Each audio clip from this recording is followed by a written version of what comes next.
It's been a long time awaiting, but Keene State baseball is finally back home. The Owls opened their season over a month ago, but today they play a true home game in Keene as they host the Fitchburg State Falcons. Hello everyone and welcome to Owls Baseball 2024. I'm Ryan Goodwin, joined by Elise Picard.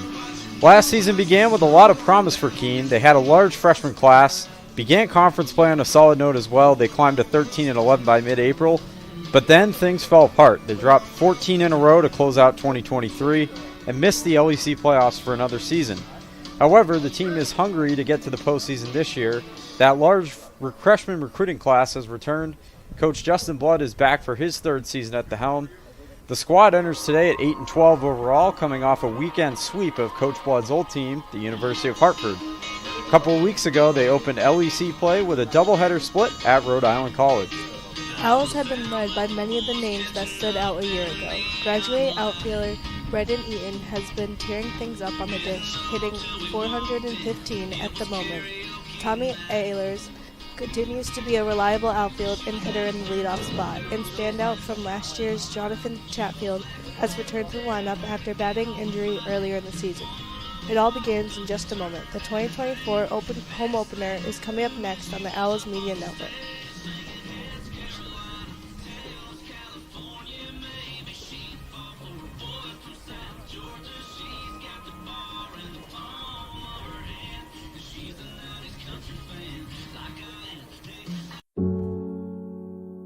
A single thread is unique. Like each of us, full of purpose and potential. A strand designed to connect, strengthen, and unite. But we face different challenges and have different opportunities. By acknowledging that others may struggle in ways we do not, we can celebrate our differences, embrace each other, and fortify the ties among us. A single thread can fray, yet when it's woven with another, a bond forms. A new strength created by the fabric of the whole. Let's embrace the fabric we make together, the diversity of our threads, to reach beyond ourselves and overcome the impossible. The true power of our game comes from unifying our individual backgrounds, connecting our unique stories, enabling us to be stronger, braver, greater. We can achieve so much more when we are all as one. What a season! The confetti is going to fall. There she goes, and she's got it! How sweet is this, and how wonderful for the sport.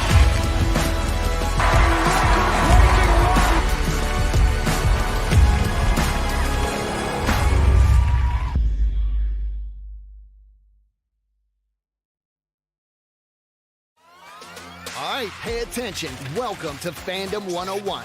We'll cover the tools of the trade from foam fingers in the wave to the super secret wave. How's that for a course description? Lesson 1, your game starts long before the opening whistle, so arrive prepared. 2, if something piques your interest, raise your hand. And 3, work in groups. NCAA championships. Attendance is encouraged. Passion is mandatory. Get your seats today at ncaa.com/tickets. Class dismissed.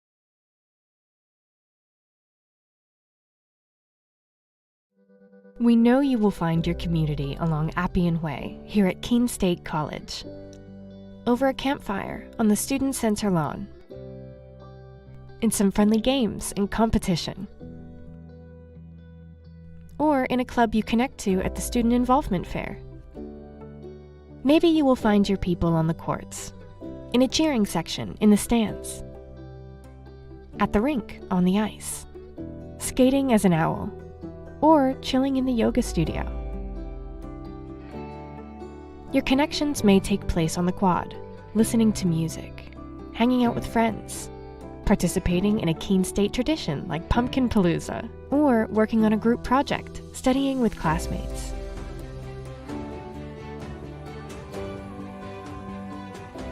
Maybe your talents will bring you together with your community on one of our stages, in the main theater, or the recital hall at the Red Fern Arts Center. For us, community is all about the people you meet and the connections you make. At Keene State, our community is really about you.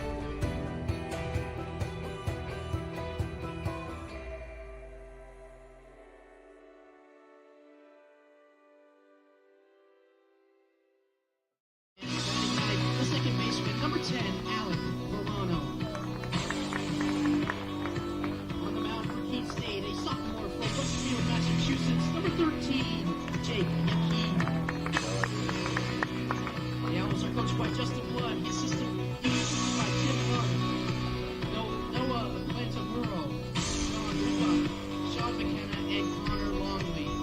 Ladies and gentlemen, at this time, we'd ask you to please rise and remove your caps for the playing of our national anthem.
More of a Pledge of Allegiance kind of guy.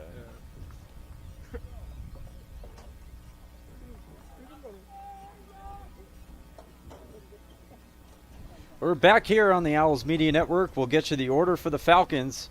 This is a lineup with some pop. They belted 8 homers on the year so far between 3 players.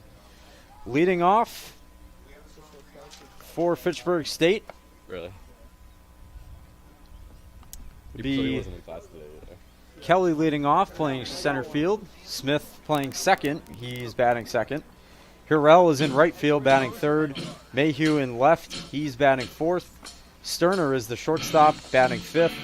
Kelly, again, is the third baseman. He's batting sixth.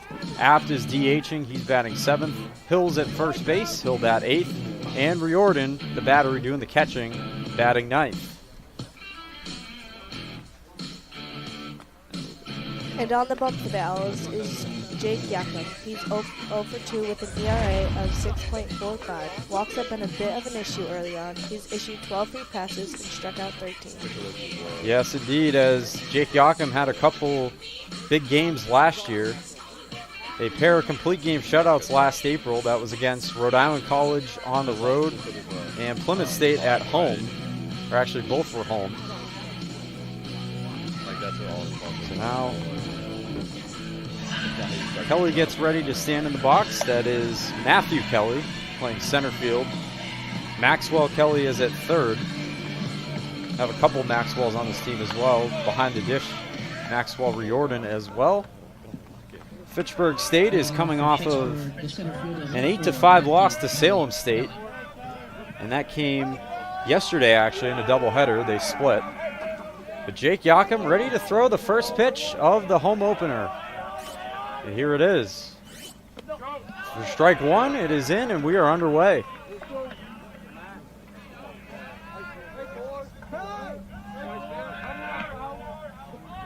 Kelly bunts. It goes foul. Quickly 0-2. Another change for the Owls, at least for today. Seen Evan Kelly behind the dish a lot this season so far, but Lucas Rogers gets the start. We'll get to him in a minute as we announce the Owls lineup.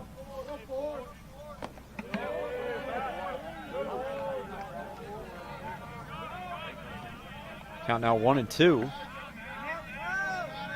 on Matthew Kelly. And it's in the air to center. Ayler's coming in a bit. He's got it for out number 1.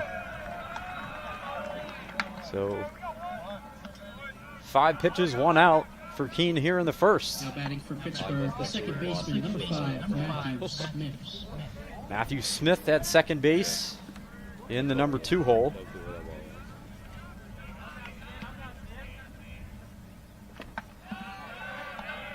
Swing and a miss for strike 1. Decent crowd turnout here for the home opener for Keene State. Of course, we got weather coming in a little bit later this week, but not a terrible day for baseball. So that storm a few weeks ago, we thought maybe it wouldn't be here today, but melted fast enough. That's on the ground. McHugh has it to first in time for out number 2. Brendan Eaton playing at first base. We saw him a lot in right field last season, but he has been tearing it up with the bat. Early on this year, he's batting .415. Jacob Harrell now stands in. First lefty to hit in this Fitchburg lineup. That's fouled away. We mentioned Fitchburg split with Salem State. Keene State just last week, or a couple weeks ago, they played at Salem and they won a game in extra innings, 7-5. That one is in the air to right.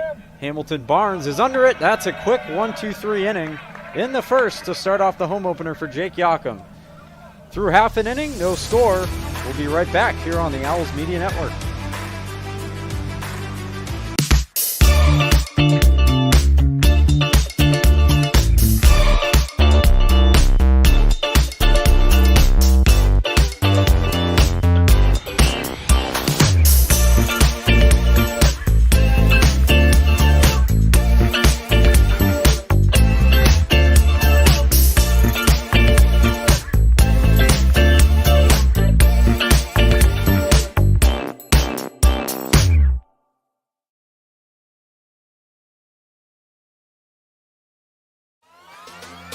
Pay attention. Welcome to Fandom 101.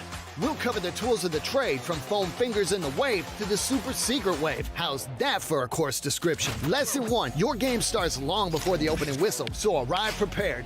2, if something piques your interest, raise your hand. And 3, work in groups. NCAA championships. Attendance is encouraged. Passion is mandatory.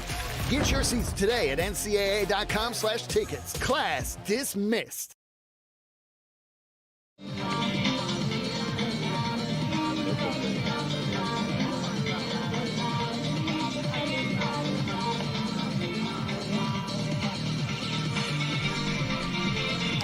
And here we are with the lineup for Keene State.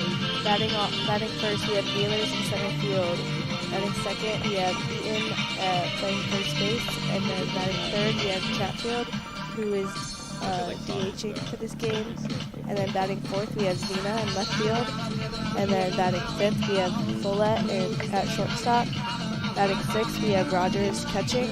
Batting seventh, we have Barnes in right field. And then batting eighth, we have McHugh at third base. And batting ninth, we have Morano at second base. And they'll be going up against the left-hander Jason Bickford for Fitchburg State. And his final warm-up toss is in here.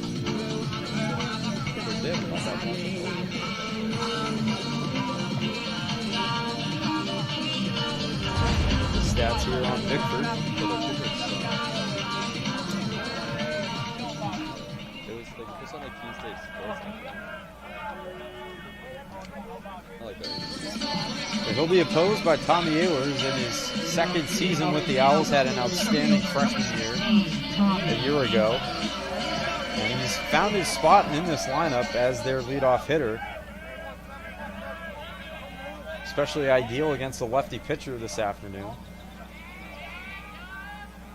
First pitch, bounced in the dirt, ball one.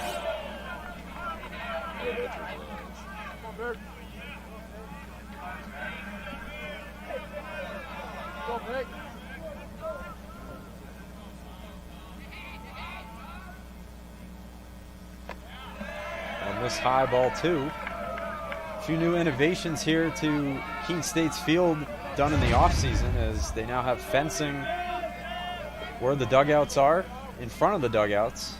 Also that brand new scoreboard out in right field as well. So All they're three making is inside. making it easier to see during these day games. That was always a struggle for some time. 3-0. And that's ball 4. Ehlers takes a 4-pitch walk to lead off the bottom of the first.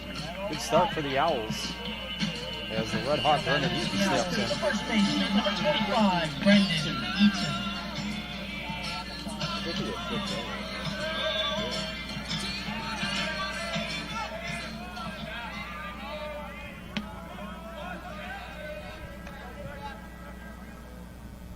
Bickford, by the way, entering this game has a 12.71 ERA, so certainly looking to get that down this afternoon.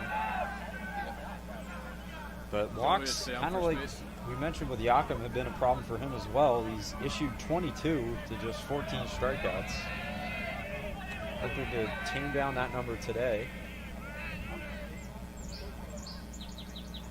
Eaton looks ball 1 high. And he's yet to throw a strike this afternoon so far. 5 balls to open up.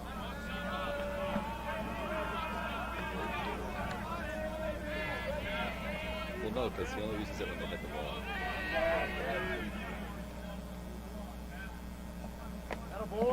That's finally in for strike 1. He only uses it when they hit it. Owls also had a couple additions to the coaching staff this year as well. They had Noah Plantamiro, who played last season against Keene State, joining the staff, and Sean McKenna also joining. Ehlers goes. Throw to second is not in time. Throw looked like it had him beat, but he got the hand in. That's a stolen base for Tommy Ehlers. And the Owls in business quickly here in the bottom of the first. Nobody out, man at second for their best hitter right now.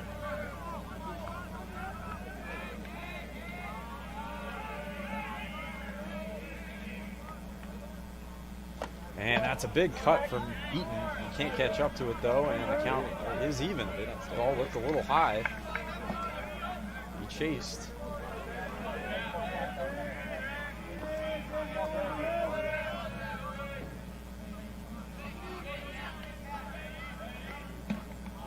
Bickford with a deliberate look into the plate. Of course, there's no pitch clock in college. That one on the ground at first. Nolan Hills has it, takes it to the bag himself. And there's one away, but down to third goes Eaton. So prime RBI spot here for the number 3 hitter, Jonathan Chatfield, who recently returned. Battled an injury early on in the season. But another guy on this team who had a very good freshman year and looks to build off that. Center field. Into the center fielder's hands. Owls looking to get a little better this season. Obviously, their goal to make the LEC playoffs. And he rips that one foul. Big cut for strike 1.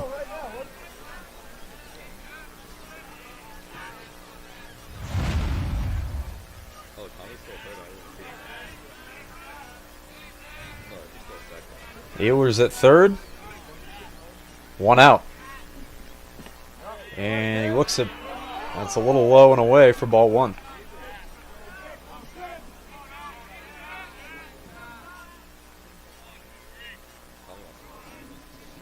It's very much a young program that the Owls have here.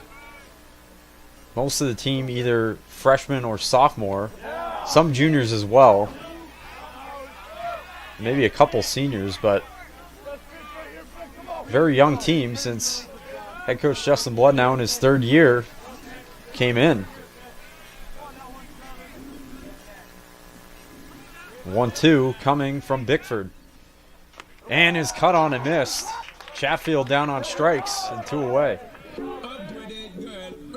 And it'll be up to Shea Zena playing in left field. We saw him pitch quite a bit a season ago, especially in relief.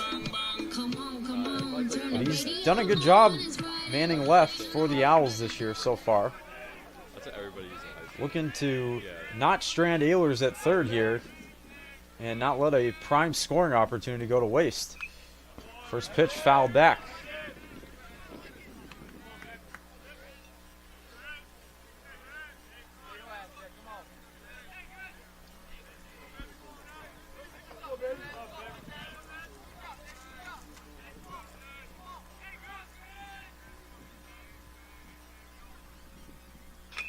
On the ground to third. Maxwell Kelly has it. Pumps, throws to first in time. And the inning is over. So the Owls waste a golden opportunity to get on the board. They waste a leadoff walk. We'll head to the second inning. No score on the Owls Media Network.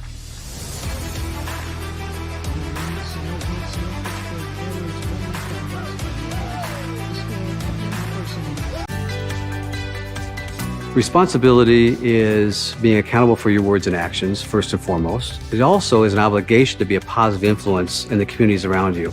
Being in a D3 program, you're going to have lots of different opportunities. You're not just an athlete, you're also involved in student life. Your academics are extremely important. We give a lot of our student athletes responsibilities right from the start by giving them leadership opportunities, by having them engage in the community, be a positive influence. That's being a responsible person.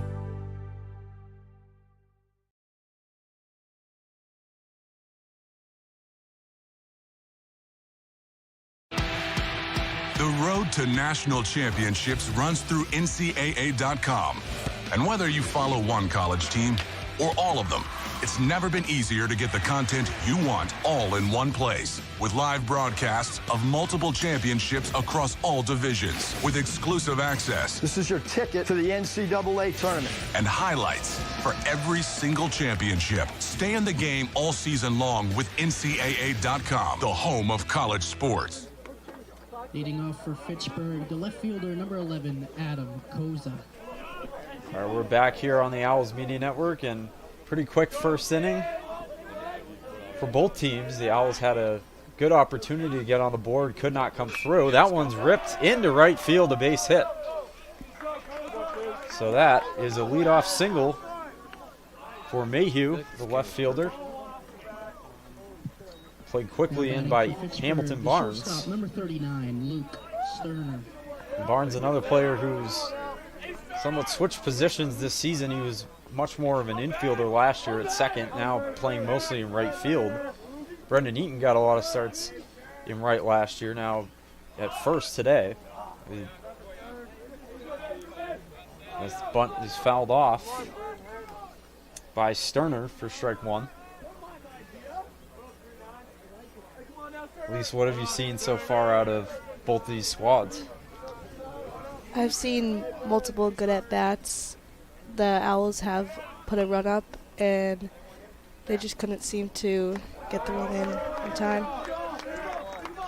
As I mentioned, this small ball right there with Sterner. He bunts Mayhew over to second, so he gets it done on the sacrifice.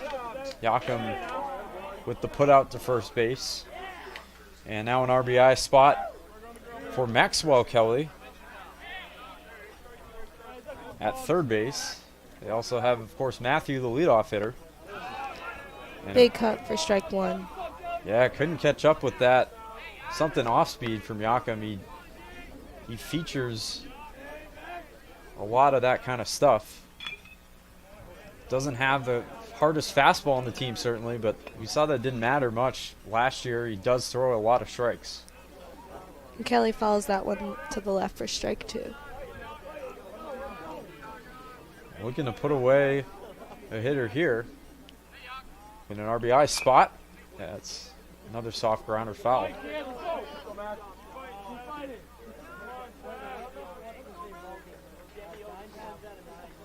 Both Fitchburg and Keene come in somewhat with similar records. Fitchburg is 6-13 on the year. They're 1-2 in their conference, the MASCAC. And teams like Worcester and Salem State. And that one just missed. Don't know where it missed. It looked like a pretty good pitch. Yeah, definitely.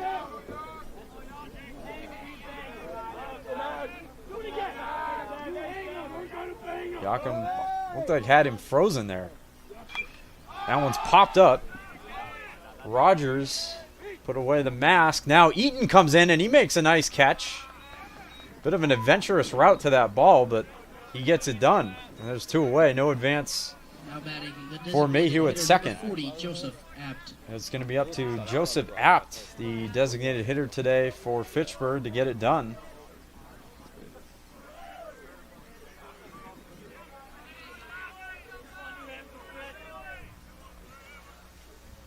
I'm looking for another quick inning despite the runner on. That one on the ground to third. McHugh's charging, and he can't field it cleanly, but it's scooped up by Yakum, so let's see how they rule that. See if they rule it an error or a hit. It might have been a tough play for McHugh to make it third. He had to charge in hard. Couldn't get it done, though.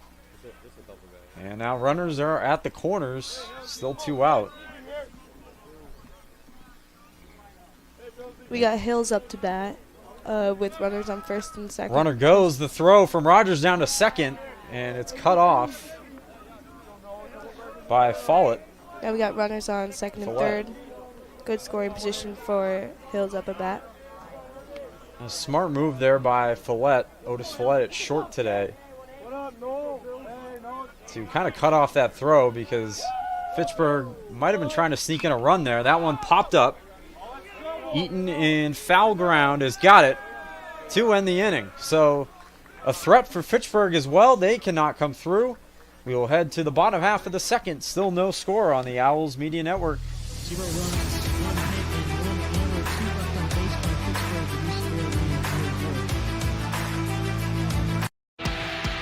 Pittsburgh. The The road to national championships runs through NCAA.com. And whether you follow one college team or all of them, it's never been easier to get the content you want all in one place. With live broadcasts of multiple championships across all divisions, with exclusive access. This is your ticket to the NCAA tournament. And highlights for every single championship. Stay in the game all season long with NCAA.com, the home of college sports. I learned a lot of valuable lessons playing college football. I never thought about the health benefits of exercise until I actually started to talk to coaches in college. It's not only just for performance, it's for life. My coaches instilled the importance of well-being, not only building up strength, mental health, getting enough sleep, eating properly is all what it is to be healthy. I decided that I want to go on a personal trainer and share my knowledge that I obtained in college about physical and mental well-being.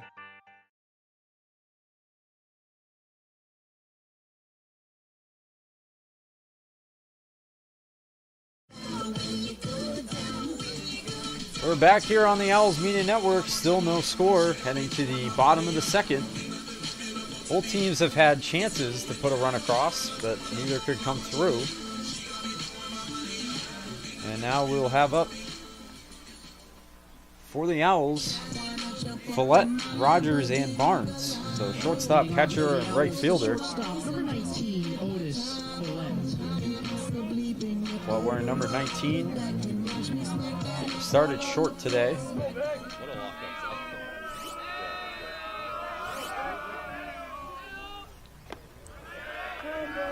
First pitch is ball, low and outside for Bickford.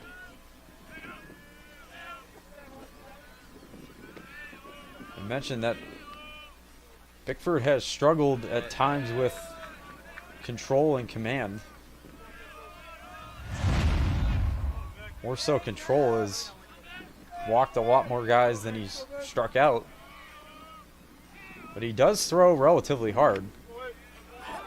If he could locate his stuff in this game, he certainly could be a tough task for the Owls. Count is 2-1 on Follett with 2 balls and 1 strike. That one's ripped through. That'll be a base hit. Lead-off single for Otis Follett in the second. Second straight inning, the Owls have the leadoff man aboard. We'll bring it up to Lucas Rogers, the catcher. 56, Lucas Rogers. Going to start this afternoon. Callie likely with the afternoon off. Unless they might need him or use him in a pinch hit spot later, but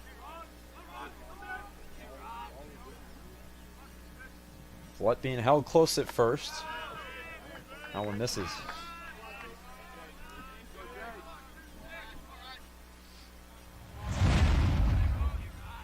base coach Sean McKenna giving the signs. One of the new assistants this year. Coming over from University of Southern Maine. One missed from Bickford.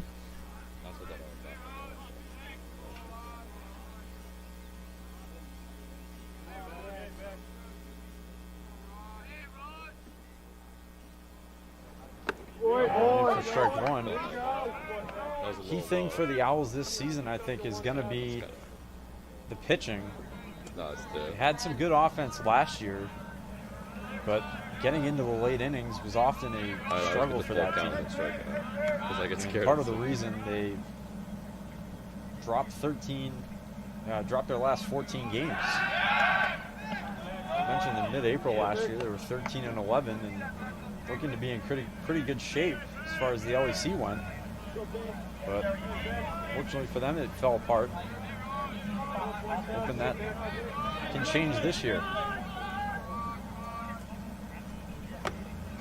That's in for strike two. Bickford battling right back.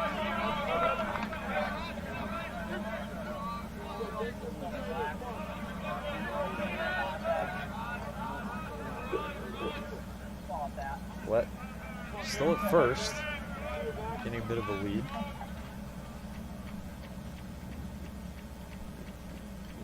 And that one's ripped. That is gonna drop down for a base hit. Single for Lucas Rogers. And the Owls once again in business. Now they have 2 men aboard. Nobody out. And the right fielder, Hamilton Barnes. This game, 262. Lett is in good scoring position. Barnes. Good. If he hits the ball well, one will score. Driving in, yeah. Barnes usually a solid contact hitter too. Doesn't fan a ton. And he shows bunt that he offered. That's strike one.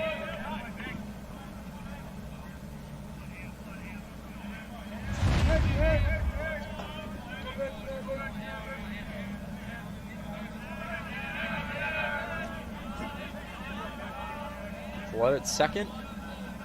Rogers at first. Shows bunt again, and he gets it down. That's a beautiful bunt to first base and in time. But Hamilton Barnes gets the job done. That's a sacrifice bunt. It gets the runners to second and third with less than 2 away. That's being a good teammate right there, Hamilton Barnes. Yeah, Evan McHugh stepping up to the plate. Yeah, Runners still in scoring position. Gives McHugh a chance to drive them both in, at least get one if you get a fly ball of decent depth.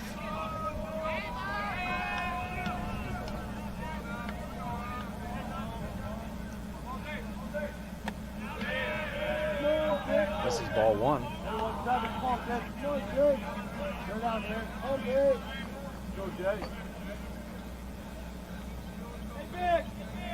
Q was oftentimes a staple of the lineup last season.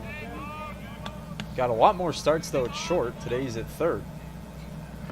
It's inside, ball two. Well, so far 2 hits. They've made 1 error. They did charge Evan McHugh with that error in the first inning. But it did not come to bite the team in the back. Gets the inside corner for strike one.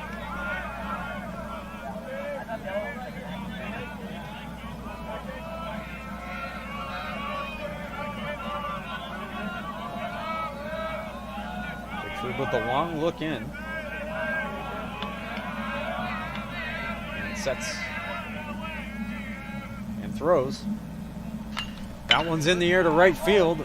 Over on it is Hurrell. On the run, he makes the catch. Tagging from third is Follett. The throw coming in, not in time.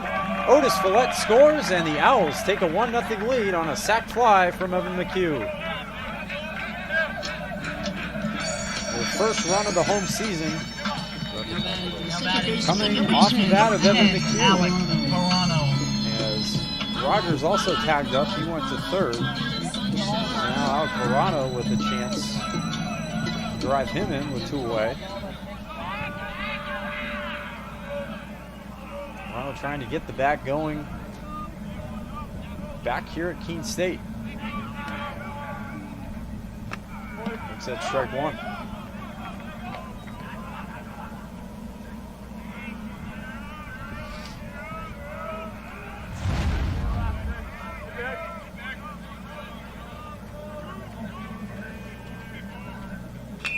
That one on the ground to short. Sterner has it, fires on to first in time, and the inning is over. So the Owls do get a run. They take a 1-0 lead as we head to the 3rd inning. 1-0 Our campus can get pretty quiet during the summer when most students are home, but that doesn't mean it's completely empty. Students are working and learning here year-round. There's tour guides and student workers like me, and students are interning all over the Monadnock region. Many of our majors require hands-on learning, and our students are working as reporters, videographers, environmental advocates, and scientific researchers to gain experience. Here's a look at what's happening right here in our city this summer.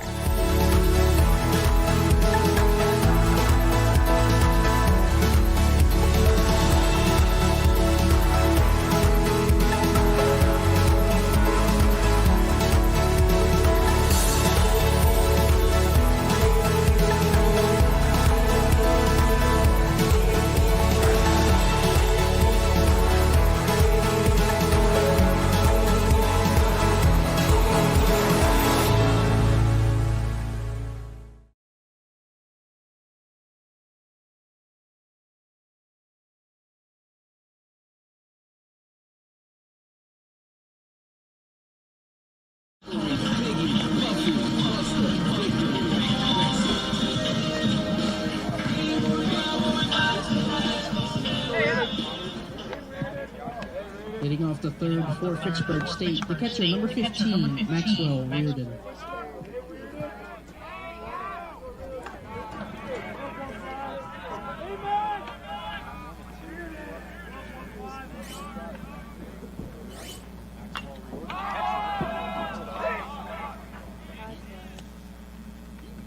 He's got it.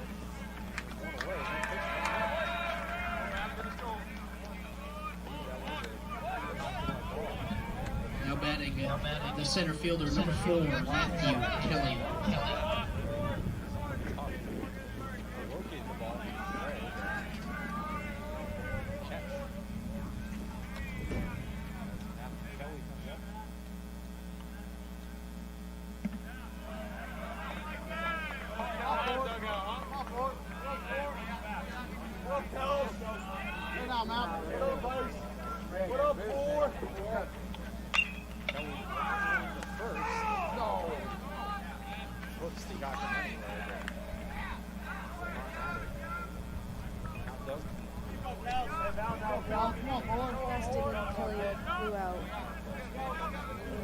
His first at bat facing Yuck.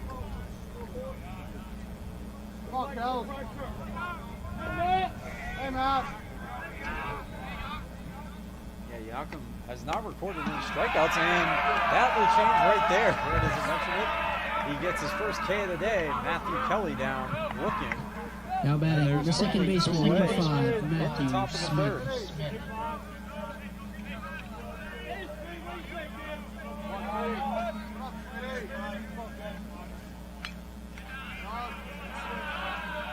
Smith fouled back the first pitch for strike 1 for Yuck. Smith also 0 for 1. Grounded out his first time up.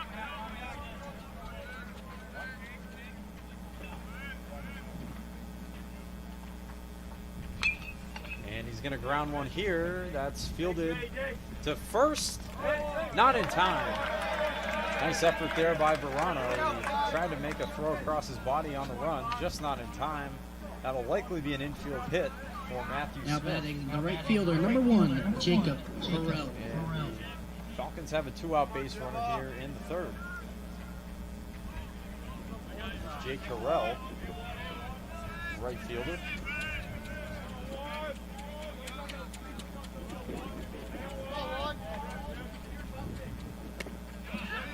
That's strike one.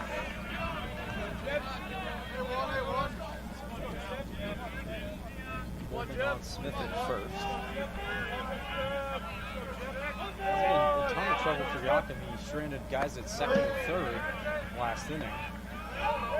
But got out of it relatively easily with a little pop out.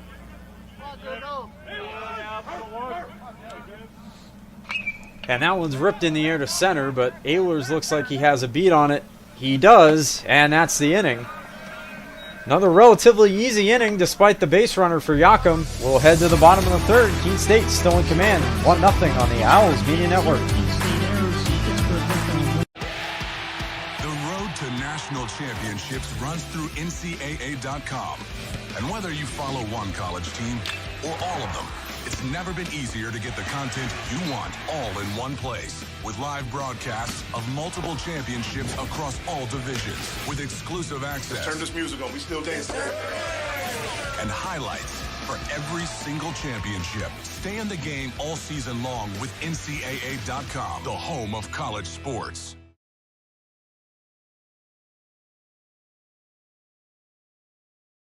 College sports fans, get ready for game day with officially licensed merchandise from the NCAA official online shop, ncaa.com/shop.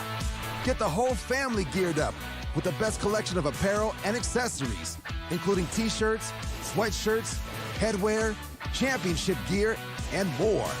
Visit the NCAA shop for today's special offer and rep your favorite team now. Only at ncaa.com/shop. Back here on the Keene State Owls Media Network, heading to the bottom of the third. Keene State in command, still 1-0.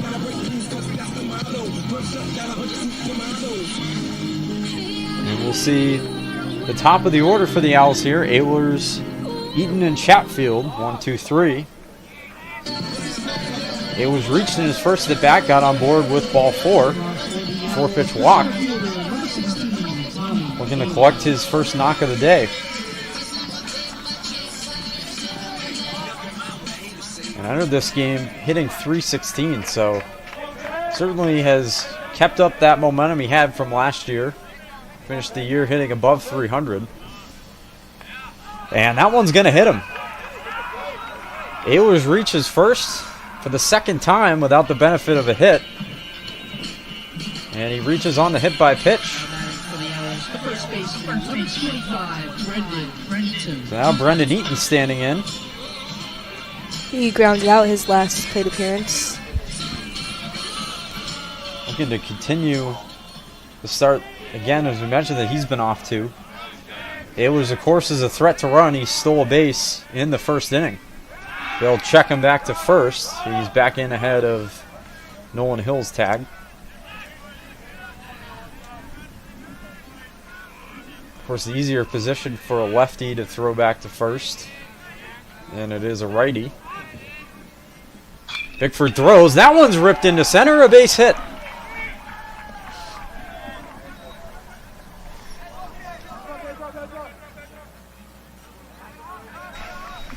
Base hit for Brendan Eaton. His first of the game. And the Owls once again are cooking with an opportunity here. They had a golden opportunity to get more than one run last inning. They did plate the one. McHugh with a sacrifice fly to right field. We got runners at first and second with Chatfield coming up. Yeah, Chatfield's a guy you want up in this spot. Again, he's missed a decent chunk of this season so far, but last year led the team in home runs.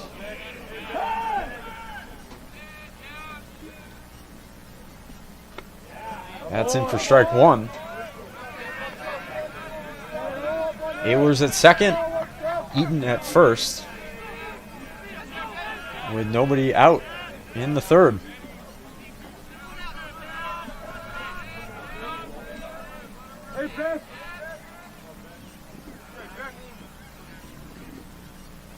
And that one gets away. The runners are both going to move up.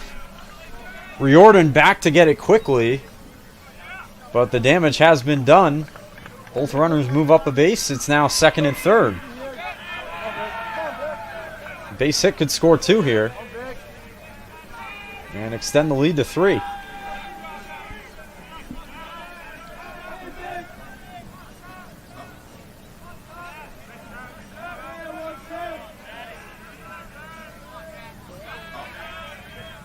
Chatfield, the best scoring opportunity of the day for the Owls. The 1-1. Yeah, just outside. Count in his favor.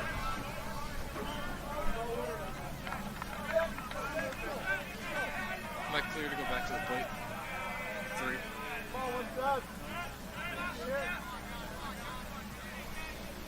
Pickford very deliberate with runners on base. It's the 2-1. Taken for strike 2, and Chatfield not happy with that call. Thought it was a little low, but the count runs even. Just looking to put the ball in play here. Ideally to the right side of the outfield, or the infield even, as they are playing back. And he swings and misses for strike 3. Down on strikes for the second time is Chatfield. Excuse me. Yes, for the second time. And it'll be Shea Zena now. Runners at second and third. And now 1 out.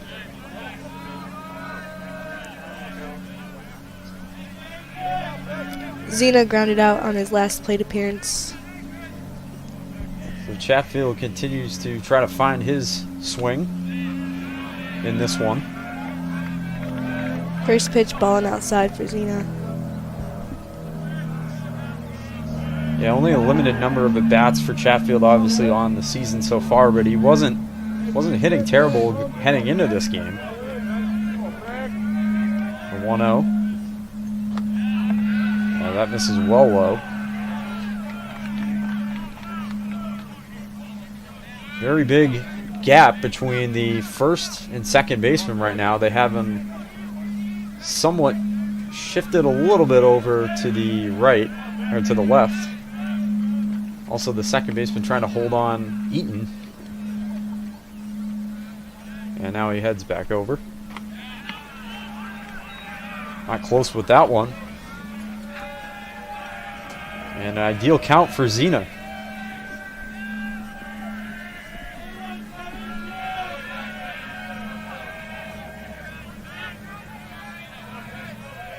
Again, Ayler's at third, Eaton at second. 1 away.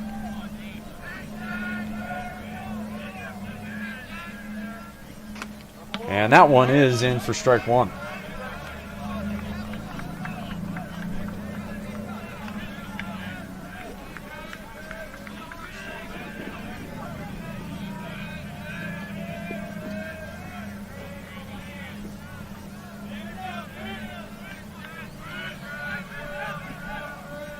Here's the 3-1.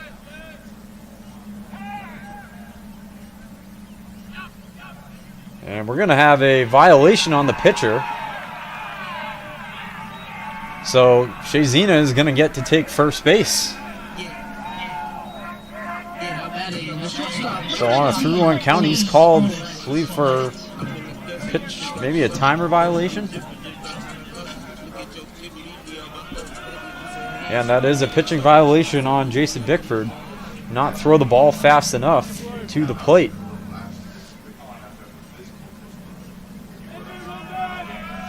And now the bases are loaded for Otis Follett with only 1 out. And he looks at ball 1. Feels like the Owls could be in front in this one by multiple runs, and they got a chance to do it right here. Not just 2, but maybe 3 or more. Follett did get a hit his last at bat, and he drove in the 1 run for the Owls. And he takes a big hack, but can't come up with that one. He fouls it back. Probably wants to have that one back that looked relatively down the plate.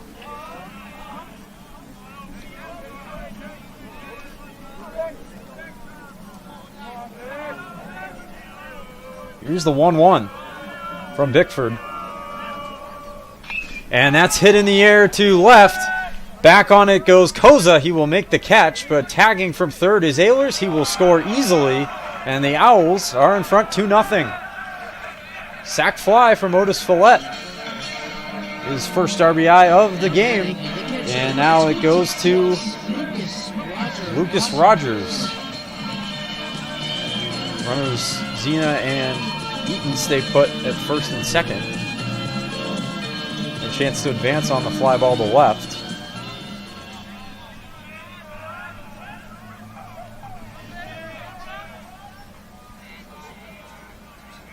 Pair of sack flies.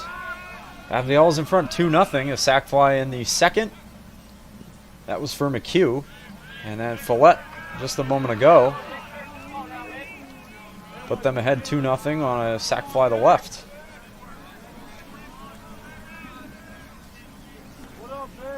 Still man at scored position though. That's Eaton at second. Zena is still at first. 1-0. That'll miss ball 2.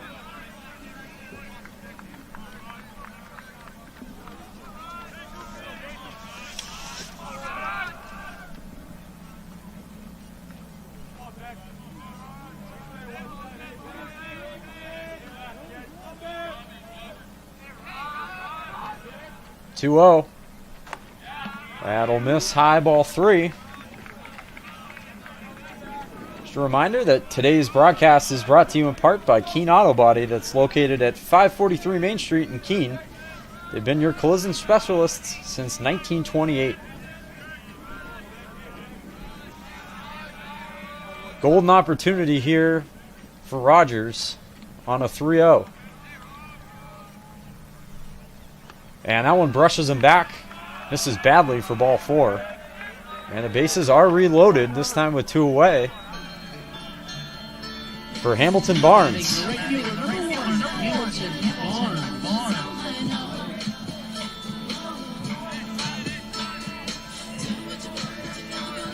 Barnes grounded out his first time up. With a key spot to put up a big crooked number for the Owls in the third. They've gotten 1 so far. And a big swing. And he comes up empty.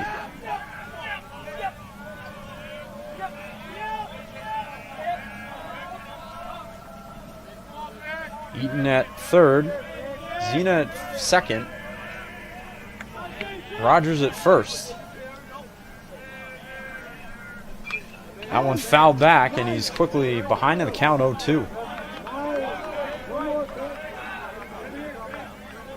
So Bickford just 1 pitch away from getting out with pretty minimal damage. Despite the bases loaded, 1 out. We've only plated 1 so far.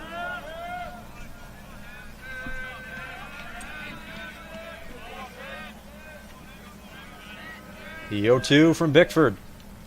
That'll bounce in the dirt. Nice stop, though, by Riordan. Behind the dish.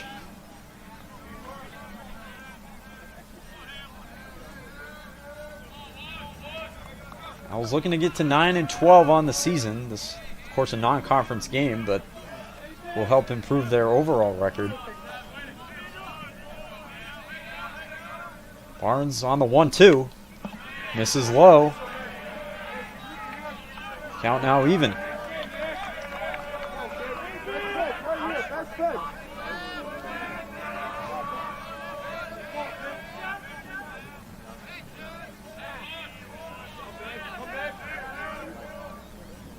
The 2-2 from Bickford. Misses low, ball 3. Count runs full. He has to throw a strike now, or he will walk in a run.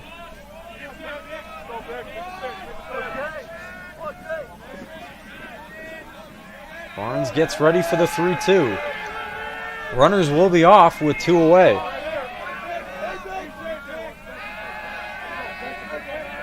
Everybody goes. Here's the 3-2. It's on the ground to short. Sterner with it. Fires. He's going to have to throw fast. It's not picked at first by Hills. And 2 runs are going to score. Brendan Eaton and Shea Zena both come home. The Owls double their lead. It's 4-0. So that will be a base hit for Hamilton Barnes, also with an error on the throw at short. E6 on Sterner. That leaves Roger at third. While Barnes still at first. And McHugh, who has an RBI today on a sac fly. That was last inning in the second.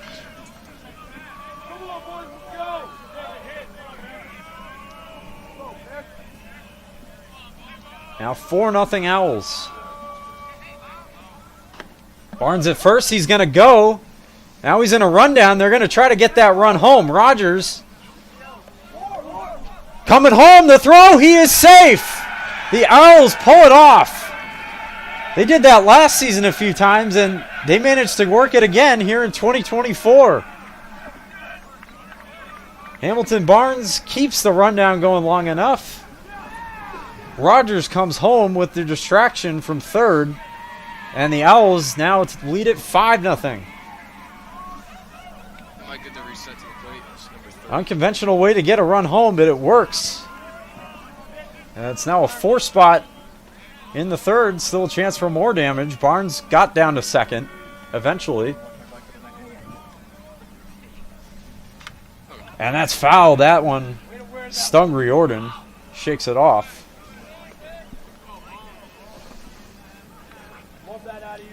Catching's a tough position. Get all sorts of balls fouled off you.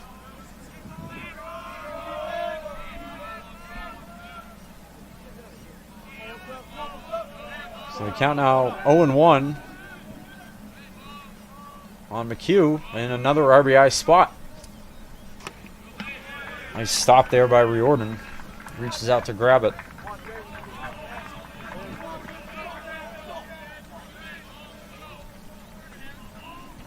Alec Verano would bat next. Owls are just a couple hitters away from batting around this inning. Tommy Ehlers led off. He is in the hole. That one misses for ball 2.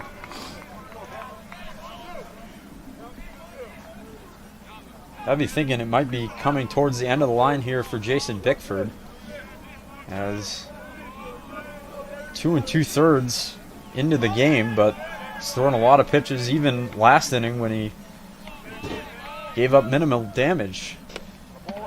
Big cut there from McHugh, and that is strike 3. I'm sorry, we didn't realize there were 2 strikes. But the Owls plate 4 as they extend their lead. It's 5-0. We head to the top of the 4th inning. Keene State in front by 5 on the Owls Media Network. I believe sportsmanship is a mutual admiration and respect for your fellow competitors. We all go through a lot to reach the point where we compete against one another. It's important to realize that. So once we're finally on the field or on the court or on the starting block, we look at each other as fellow human beings and not just competitors. Being able to recognize the hard work that other athletes are putting in creates a more positive and inclusive environment.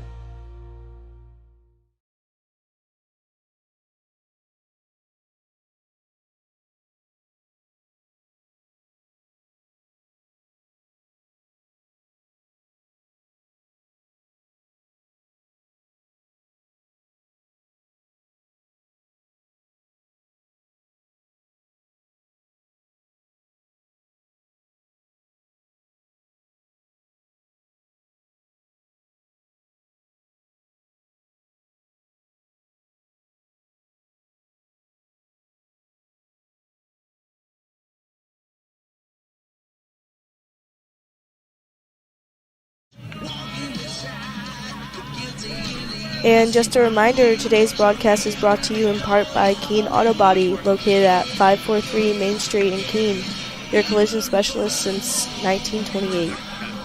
We're back here in the top of the 4th. Jake Yockham has a lot of room to work with now. The team got him 4 runs. At the bottom of the 3rd, they have a 5-0 lead. Popped up and out of play, foul.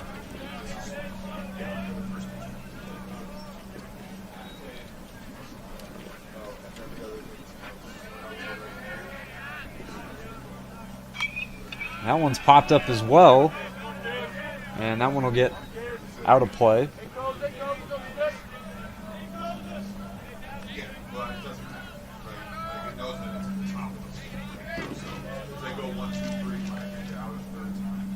And that one up near the head of Koza.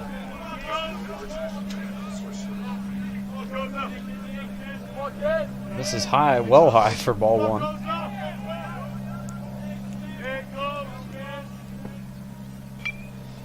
And fouled away, Koza staying alive.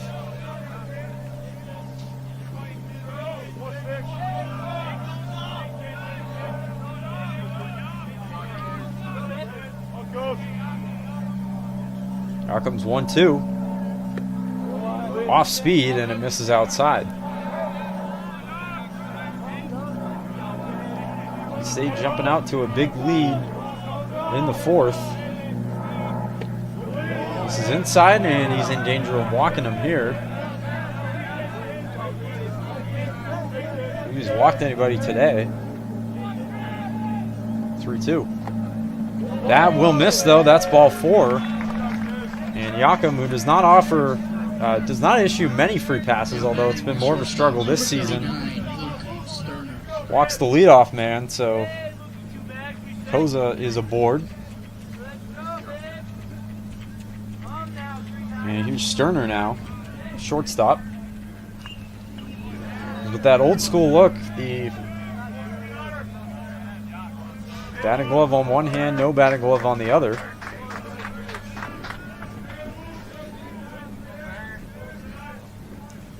Koza at first. Koza runs, and it's fouled away for strike two.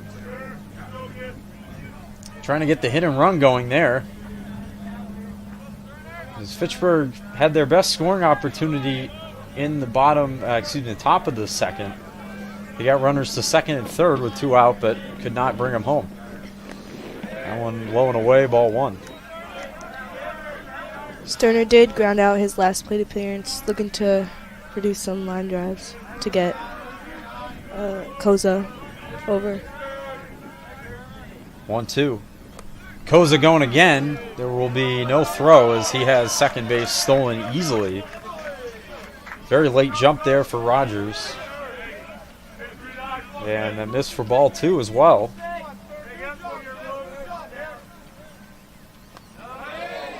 Missing for ball three. Struggling a bit more with control here is Yakum in the fourth. But it's sometimes tough to change that mentality when you now have a pretty sizable lead, relatively sizable, 5 runs. That one is going to hit him. Sterner gets on. He was down 0-2. And 4 straight balls from Yakum, including a hit by pitch. Third baseman, number 7, Maxwell Kelly. And the Falcons are looking at a good opportunity here to get on the board. Runners at first and second for Maxwell Kelly.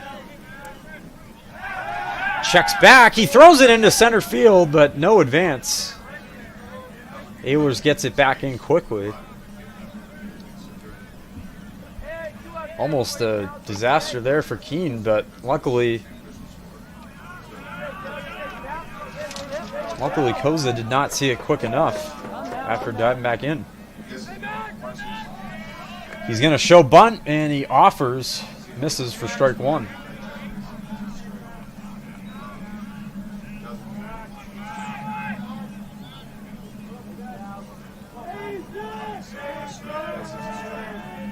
RBI spot here for Maxwell Kelly. He shows bunt again, and he gets hit.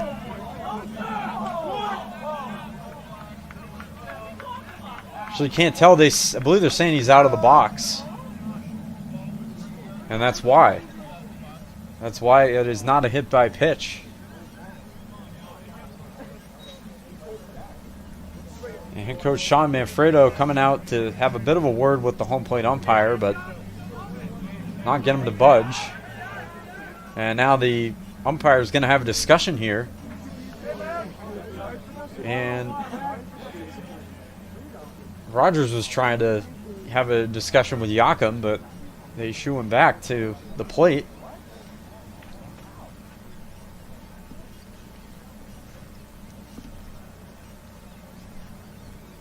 Right now the ruling is just a ball, as you said that Kelly was out of the box, so cannot be a hit by pitch. Must stay in that batter's box at all times.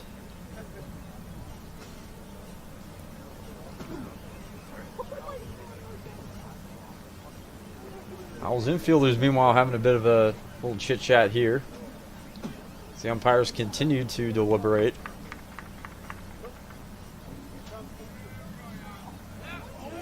And it's 0-2, yes, because he said he offered at it and was out of the box. So they're going to discuss now with Alfredo some more.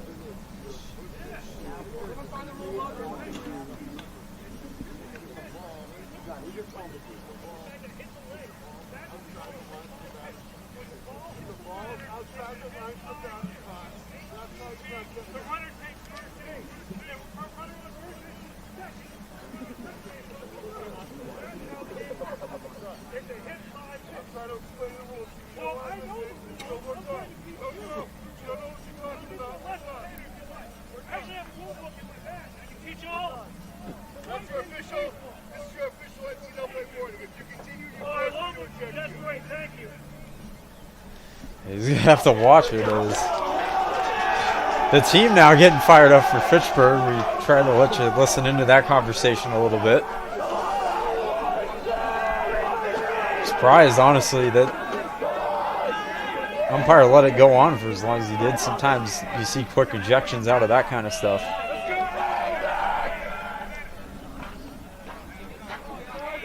Especially when it comes to stuff like that, balls and strikes. Usually they have a relatively short leash before they have had enough. But that does get the Falcons bench fired up. And a swung on a miss, throw down to third is not in time. He got in ahead of the tag. So both runners are going to move up as Koza steals third. Sterner steals second. So now it is a strikeout on Kelly, but both runners move up with just one out.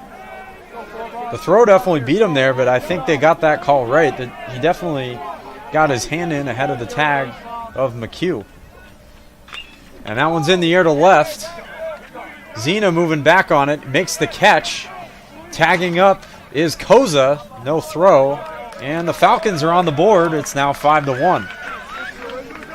So sack fly for the DH Apt. And the Falcons get one back. Remaining at second is Sterner. He was not able to move up. The throw came into third. So now here's Hills. He goes after the first pitch. And it's a fly ball in the air to center. Ehlers has got it. That's the inning. So minimal damage there allowed by Yakum. The Falcons do get a run. But the Owls head to the bottom of the fourth. Still in command, 5-1 on the Owls Media Network. I pledge. I am an NCAA student athlete. And I pledge to be a champion of unity on my team, on my campus, and in my community. I pledge to embrace differences and strive for inclusion and collaboration. I pledge to stand against racism, hate, and discrimination. I pledge to strive for love, care, and forgiveness. I pledge to stand against silence, deceit, and obscurity. I pledge to strive for dialogue, truth, and understanding. I pledge to stand against fear and doubt. I pledge to strive for trust and belief in one another. I pledge to stand against complacency and stagnancy. I pledge to strive for change and growth. I commit to supporting my fellow student athletes in all circumstances that impact them. I commit to both choosing unity personally and encouraging it for all. I pledge these things because we are stronger together. United as one.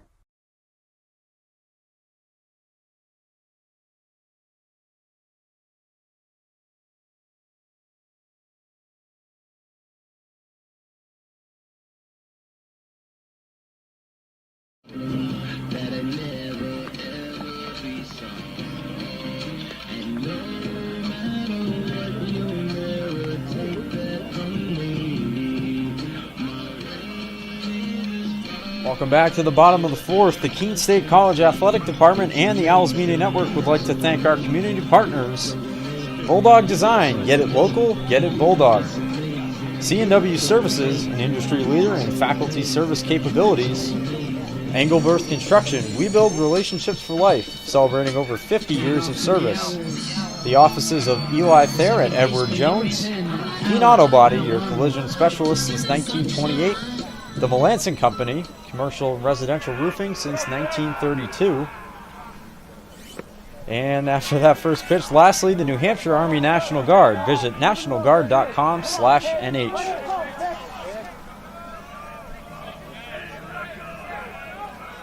Alec Verano leading off the bottom of the fourth for Keene State. It'll be 9-1-2. Verano, Ehlers, and Eaton due up for Keene, who hold a 5-1 lead over Fitchburg State. Falcons did play to run in the top half on a sac fly. Verano goes fishing, can't come up there.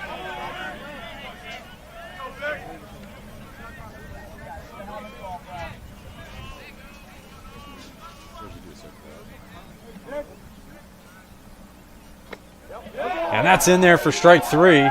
Bickford freezes him for out number one. The Owls are scheduled to play tomorrow at Western New England. That, at the moment, is a 3:30 first pitch. But of course, seeing with the weather, we'll see what happens with that one with Western New England. They're scheduled to play as well their first home conference doubleheader of the season. That scheduled for Saturday, but of course, weather permitting, be against WestCon, Western Connecticut State Wolves. But I wanted more swinging at headroom as he went over. Owls played them on the road a season ago. That get to host them here this year. That's as far as I'm willing. Very daring, in fact. And Ehlers is up now in a 1-1 count. Ehlers has reached twice, both times without the benefit of a hit. Walked in the first, was hit by a pitch last inning in the third, and did come around to score.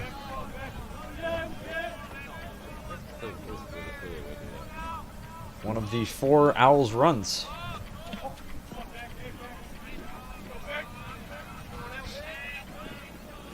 Two 2-1.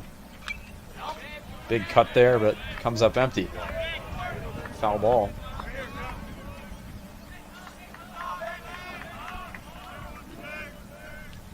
Jason Bickford pitching here into the fourth. He's allowed the 5 runs. Popped up, and that'll get over us. Onto the softball field. See that quite a bit throughout the season. Especially when you have double headers here, you get a softball game going and a baseball game going at the same time. Sometimes you'll have a ball land on each field, softball on the baseball field, baseball on the softball field. That one hit in the air to left field. Camped under it is Koza. He makes the catch for out number 2. Quickly 2 up and 2 down here for Bickford in the fourth. First baseman, number 25, Brendan Eaton. So Brendan Eaton up now. He's got a base hit in this one, 1 for 2. Also was part of that hit parade last inning. Came around to score as well. And that one just a bit outside from Bickford. That's ball 1.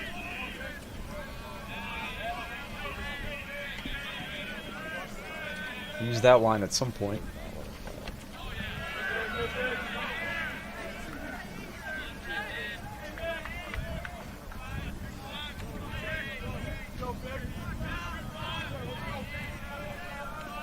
Bickford looking for a 1-2-3 inning. It'll be his first of the game. And he's might not get it unless he can come back here on Eaton. It's 3-0.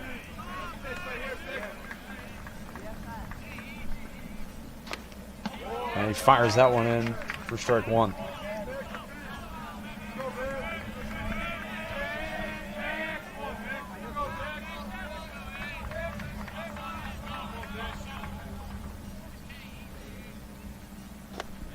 That one will miss for ball 4, so Brendan Eaton's aboard for the second time, this time on ball 4. And it gets the inning to Jonathan Chatfield. He's looking for his first hit today.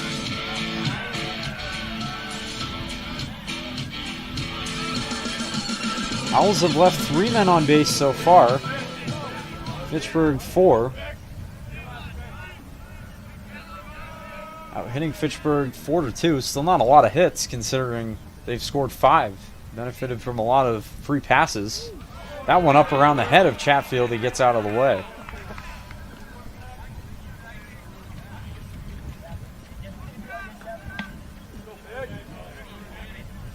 Fitchburg State has also been pretty active on the base paths. They've stolen 4 bases. Keene's stolen 3.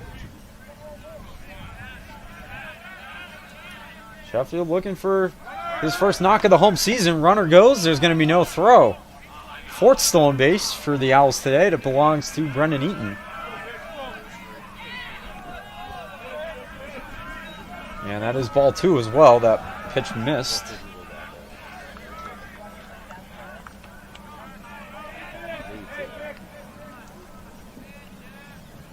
Good count here to drive a pitch for Chatfield. Well away for a 3-0 count. Shazina would hit next if it gets to him.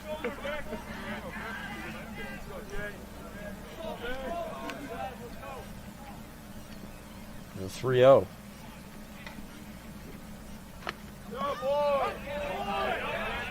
When he gets across.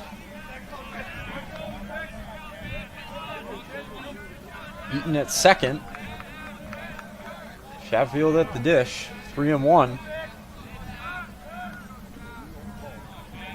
Bickford comes set. Here it is. And that misses well high for ball 4, so he's now walked back-to-back men. Chatfield reaches as well for the first time after punching out twice. And now here comes Sean Manfredo for Fitchburg State. He's going to come get Jason Bickford. He makes it 3 2/3 innings, but he's responsible for the men at first and second. And it looks like Justin Mayhew is going to come in for Fitchburg State as the teammates come out to greet Bickford. His day is done.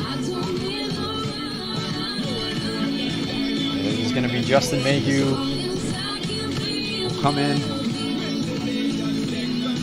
for Fitchburg State in just a moment. We'll be right back on the Owls Media Network.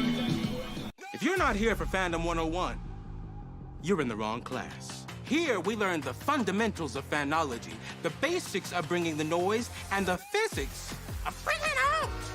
Your path to fan mastery begins here. It's all part of the curriculum. The NCAA championships. Attendance is encouraged. Passion is mandatory. Buy your seats today at ncaa.com/tickets. Class dismissed.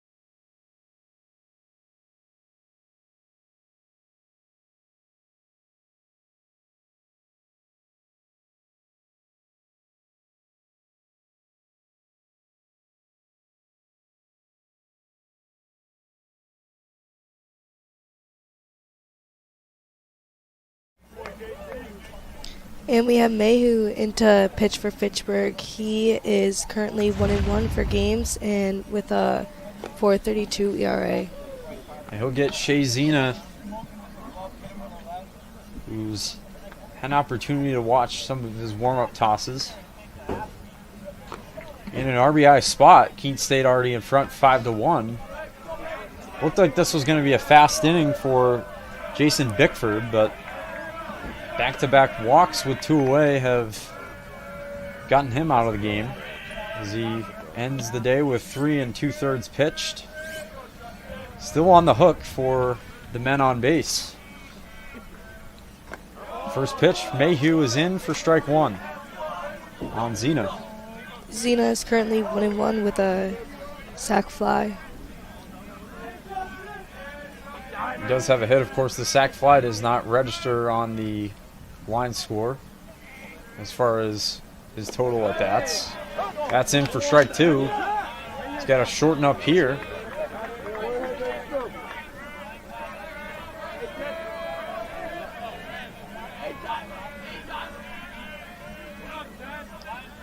Mayhew's 0-2.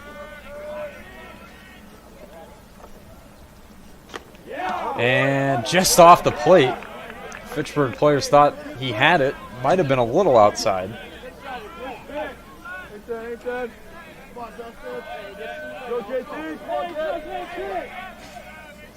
Zena trying for another RBI. And he checked his swing to even the count. Eaton scampers back to second. As nicely blocked there by Riordan.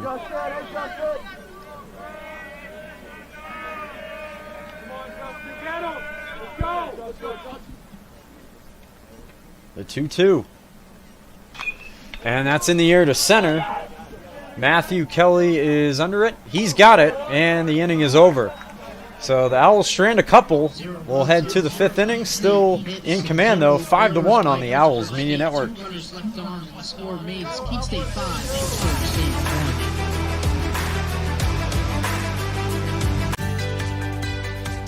Responsibility is being accountable for your words and actions, first and foremost. It also is an obligation to be a positive influence in the communities around you.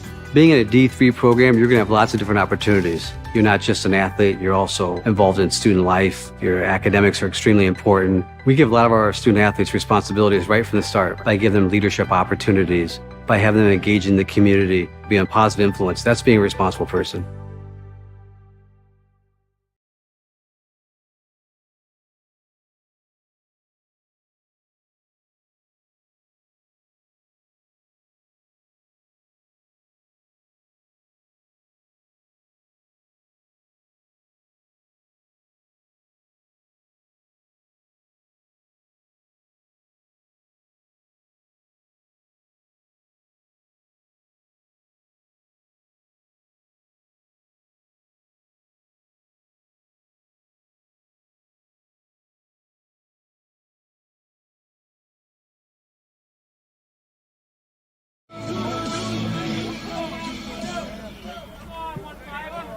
Leading off the 5th inning for Fitchburg State, the catcher, number 15, Maxwell Reardon.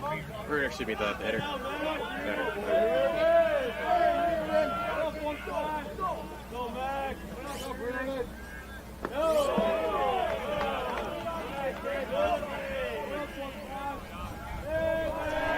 Welcome back. Top half of the 5th inning. As Riordan leads it off. At least what have you liked so far out of Keene State? They have a pretty commanding lead.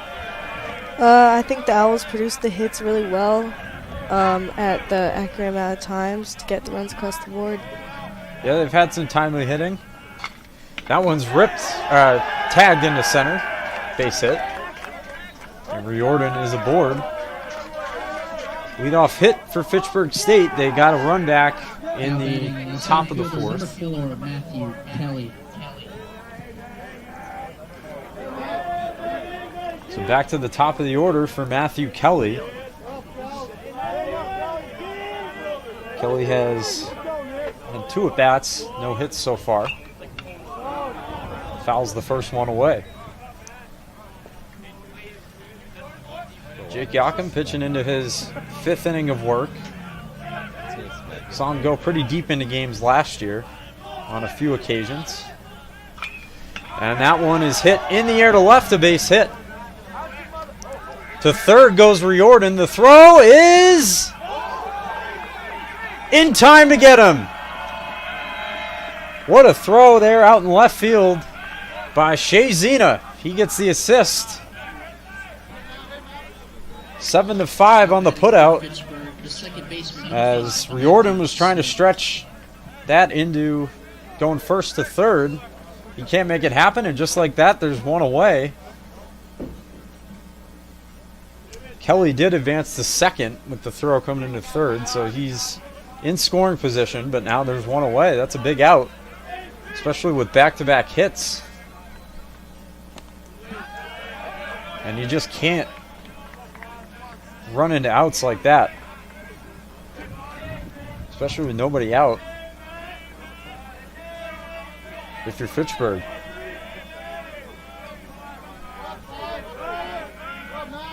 Matthew Smith now hits one in the air to right. Coming in on it is Barnes. Nice running catch for out number 2.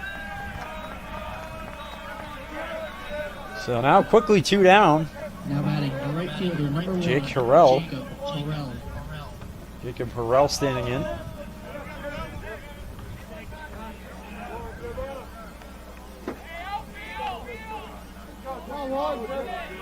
Kelly at second. 2 away. Fouled away for strike 1.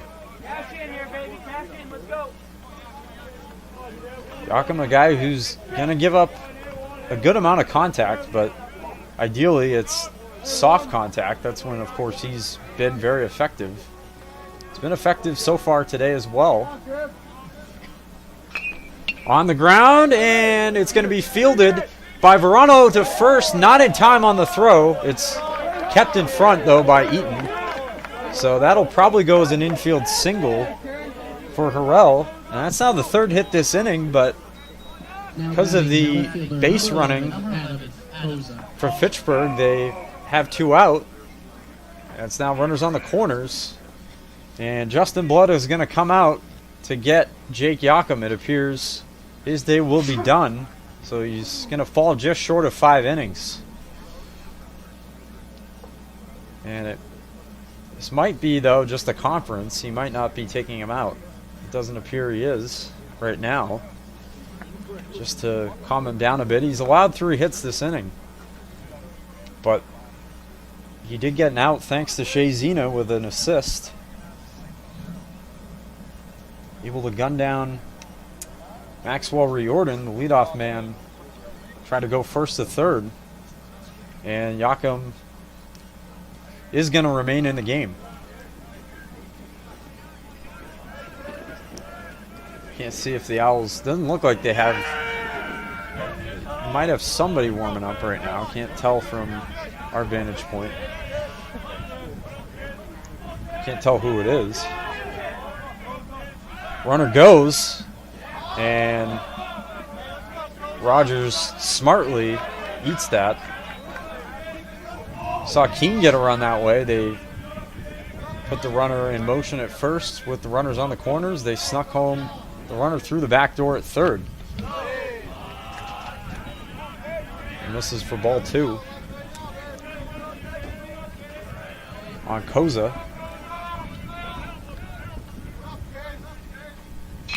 And he hits one in the air to left. Back on it is Zena. That ball is gone. Home run for Koza. That was tagged. And just like that, we have a 1-run ball game. Zena looked up. He knew it was gone off the bat. And how about that power from Adam Koza? Does the Euro step as he gets to the plate. And with one swing of the bat, this is a ball game once again. It is 5-4. So that was a problem at times, especially late in the season for the Owls. And he's now going to hit Sterner with a pitch. He'll go to first. As we mentioned, Keene State has action in the bullpen. You just can't tell from this vantage point who it is. But got to think if it might be George Young, one of them. The freshman this season. Also recently was named LEC Player of the Week for his work out of the bullpen.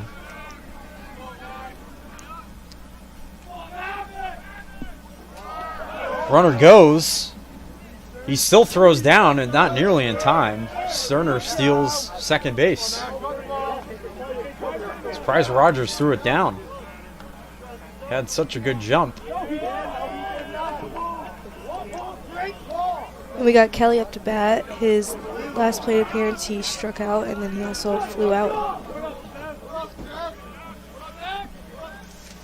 As Maxwell Kelly grounds one down the third baseline, but foul. Now you're in a position you didn't think you'd be in if you're Keene this inning. There's a base hit now, just like that could tie this ball game. They held a 5-1 lead entering this inning, but a 3 spot has gotten Fitchburg right back in it. This one in the air to center, but it hangs up enough for Ehlers. He makes the catch, but the damage has been done. Fitchburg State gets right back in it. A 3-run shot for Adam Koza. We'll head to the bottom of the 5th. Keene State just in front by a run, 5-4 on the Owls Media Network. The road to national championships runs through NCAA.com.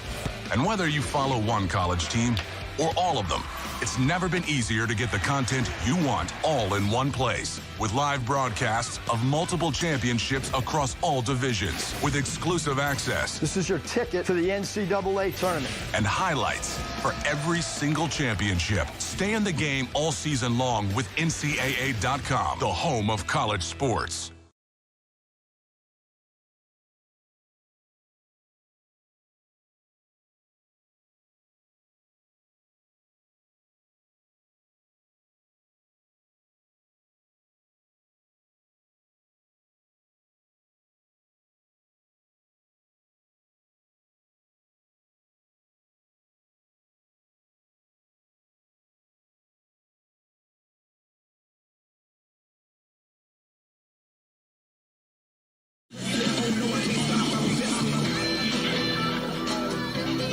Back here on the Owls Media Network, this game just got a little closer with the 3-run shot for Fitchburg State in the top half of the 5th. It's now 5-4. Keene State going to have to do some work once again on offense, try to give themselves a little more distance. As leading off this inning for the Owls, it'll be Otis Follett. Justin Mayhew back out. Got the final out of the 4th inning in relief, and he fires in a strike. Follett does have a hit during this game and an RBI. And he pops it up. Running over is Kelly. He has no play. That is out.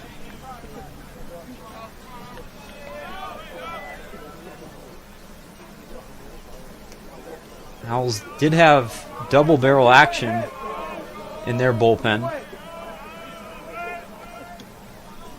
Looks like one of them was was George Young. Also, it looked like Sean Brennan as well, number 4. So a lefty and a righty. Young the lefty, Brennan a right-hander. That one just misses. You'd think we'll probably see one of them in the top of the 6th. Especially if Keene doesn't add on here. And Follett with a big swing and miss. That is out number 1. Mayhew with his first strikeout.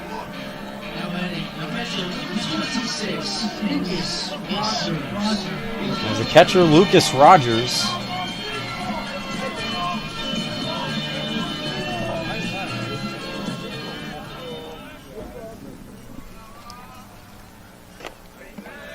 One away for ball 1.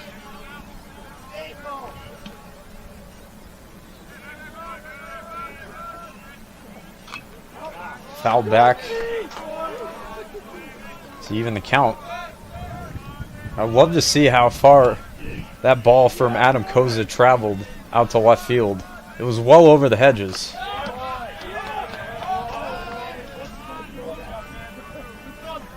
Right off the bat. Yeah, what were you going to say? I was just going to say Rogers looks at strike 2. Count now goes back even. And we got a 1-run game. So as mentioned at times, the big key for Keene this season is going to be the pitching. As Rogers looks at ball 4, he's aboard with 1 away.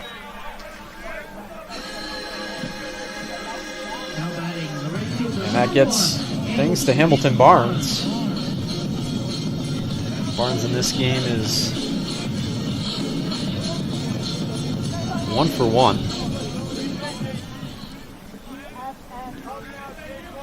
With a base hit. Missing high for ball 1. See if they try to get Rogers going from first. Being held on by Nolan Hills. They'll check him back, and he's in safely.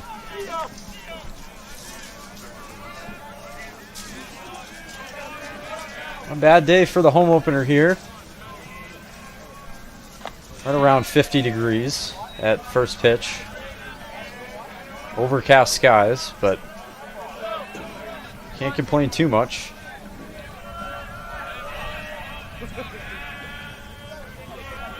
It was 2-0 for Barnes. See if he can get on board here as he hits one in the air to center. Coming in on it is Kelly. Nope, it's going to drop. Throw goes to second. They cannot get the force, and that is a little bloop single for Hamilton Barnes. Both Terrell and Kelly convened on it in right field and center, but it dropped in front of him.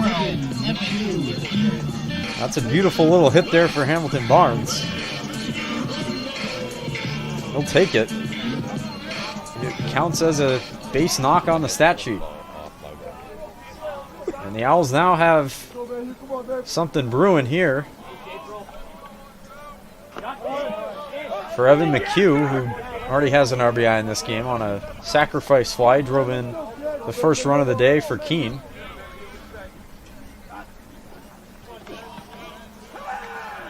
Rogers at second, Barnes at first. Strike 2.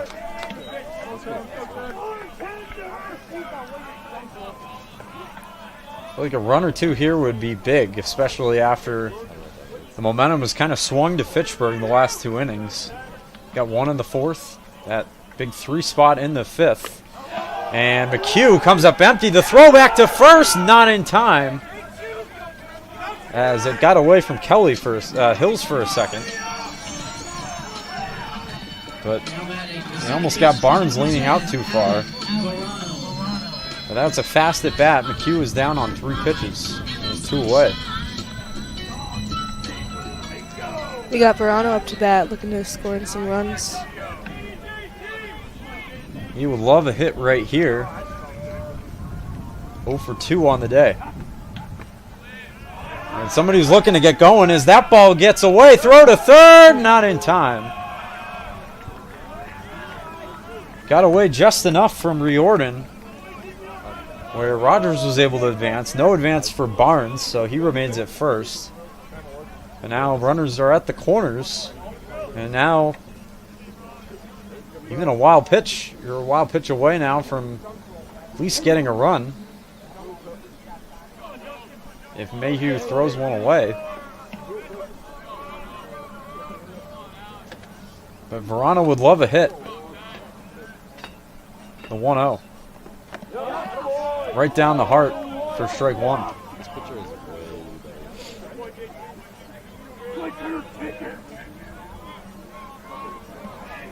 Keene State looking to win the home opener again. They won it last year against Salem State.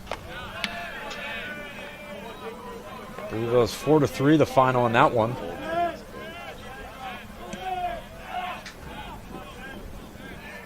And of course, they've played Salem on the road this year, defeating them a couple weeks ago. 2-1. Is on the ground to short. Sterner goes the quick way to second, and that will retire the side. So the Owls with a bit of a threat. They cannot play to cross a run, though. It's still 5-4 as we head to the 6th on the Owls Media Network.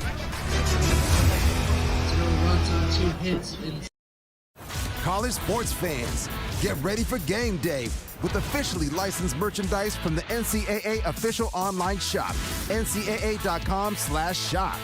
Get the whole family geared up with the best collection of apparel and accessories, including t-shirts, sweatshirts, headwear, championship gear, and more. Visit the NCAA shop for today's special offer and rep your favorite team now. Only at ncaa.com/shop.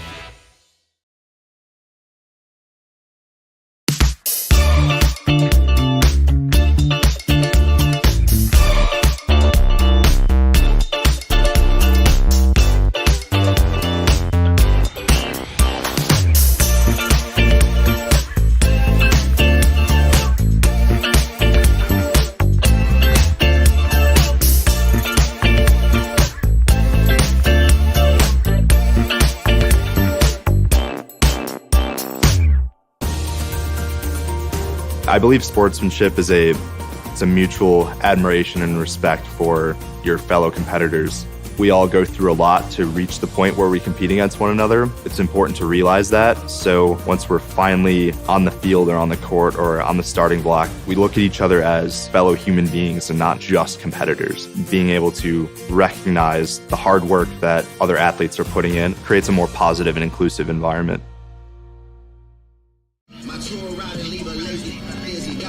And we got Sean Brennan on the mound now. He's 0 for 1 with a 11.57 ERA. Yeah, looking to bring that down a bit, especially in a key situation like this. We're only in the 6th, and the Owls' lead is just 1. Leading off for Fitchburg State's the designated hitter, number 40, Joseph Apt. And he's going to get 6, 7, and 8 for Fitchburg. Leading off the DH, Joseph Apt.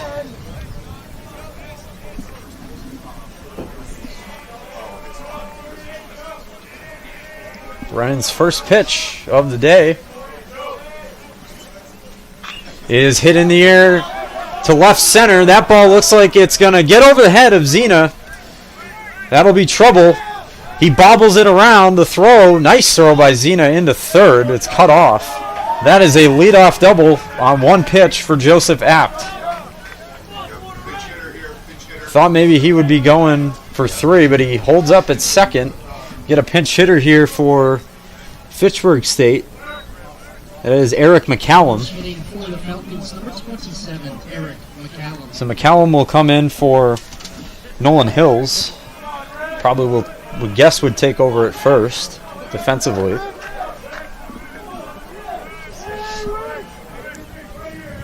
And a big spot here. Leadoff man aboard at second.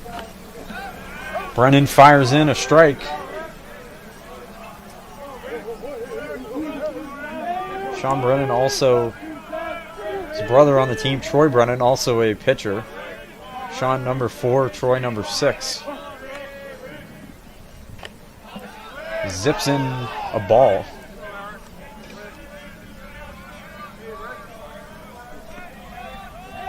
We got Apt in scoring position. McCollum's looking for a good hit. See, McCallum can come through for Fitchburg. When once again inside, ball 2. Keene State at one point held a 5-0 lead. It's been cut to 5-4 last inning. Looking to keep it there, though. And he gets back on track with that one. Tough spot with the leadoff man aboard on a double. Almost hit off the wall. It got all the way to the warning track. And that one's in the air to right, but that's out of play, foul by the visitor bullpen.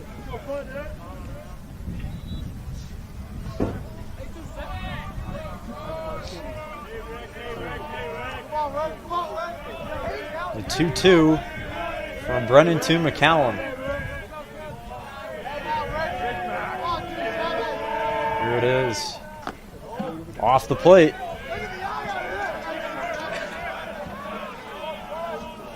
Danger of walking a man here. You also have to be careful, though, with what you throw. 3-2 is on the ground. Fielded nicely by McHugh. Good throw to first. It's in time. No advance for Apt. There's one away. That's a big first out. Nice pick. Kind of a lower throw by Eaton as well. And McCallum is retired.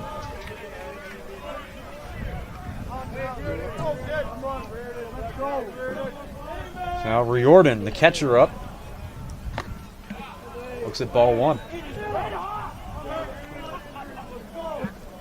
Be big if Brennan can work out of this.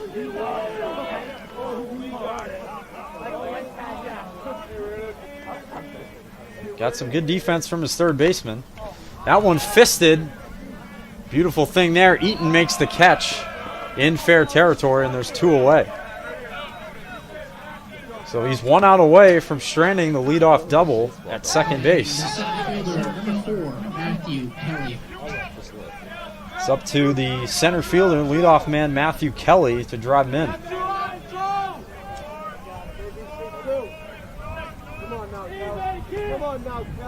First pitch from from Brennan is off speed in for strike one.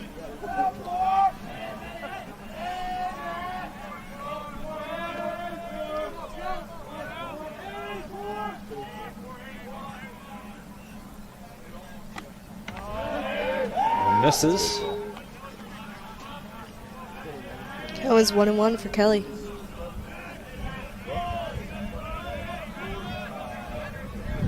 Decent lead at second for Apt. He's being held on somewhat by Follett. Ball two.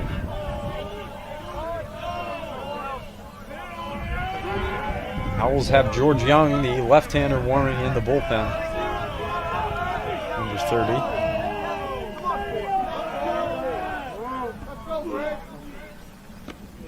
And he fires in strike two. One strike away from escaping the sixth with the lead still. Count is even now for Kelly. Brennan's 2-2. On the ground. Fielded by Follett. Throws to first. Nicely picked by Eaton at first, and that is the inning. So Sean Brennan works around a leadoff double. We'll head to the bottom of the sixth. Still 5-4 Keene on the Owls Media Network.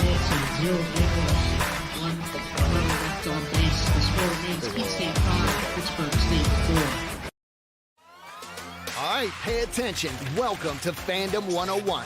We'll cover the tools of the trade, from foam fingers in the wave to the super secret wave. How's that for a course description? Lesson 1, your game starts long before the opening whistle, so arrive prepared. 2, if something piques your interest, raise your hand. And 3, work in groups. NCAA championships. Attendance is encouraged. Passion is mandatory. Get your seats today at ncaa.com/tickets. Class did. College sports fans, get ready for game day with officially licensed merchandise from the NCAA official online shop, ncaa.com/shop. Get the whole family geared up with the best collection of apparel and accessories, including t-shirts, sweatshirts, headwear, championship gear, and more. Visit the NCAA shop for today's special offer and rep your favorite team now. Only at ncaa.com/shop.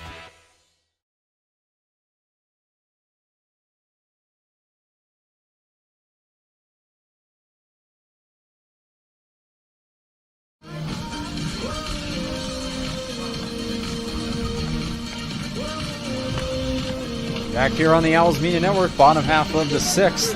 We have a defensive change for Fitchburg State.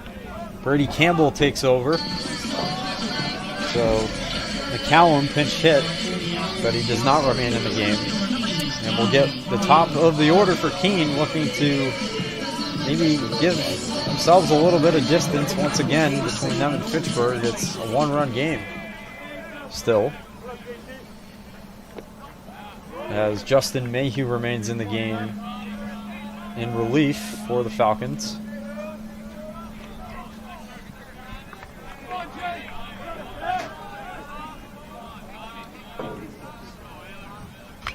Ehlers has had a pretty good day. He's reached base, I believe, all 3 times.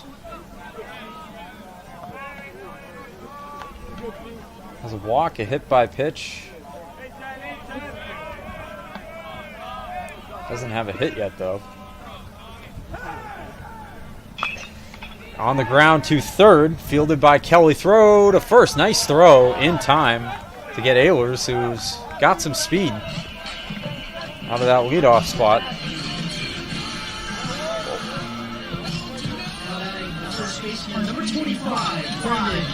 There's Brendan Eaton. He has a hit on the day, single. Back in that 4-run third inning. It's strike one. Mayhew's pitched well since coming into the game. He's now got an inning and 2/3 under his belt. That's popped up. Under it, Matthew Smith. He will drop it. He drops the ball. An error on Maxwell Smith. Or Matthew Smith, excuse me, as Brendan Eaton will reach first. So E4 as he dropped the pop-up.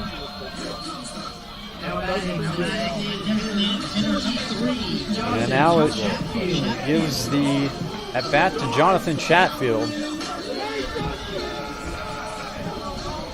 Still looking for that first hit, but he has reached base with a walk. And he takes a big rip at the first pitch. Strike one.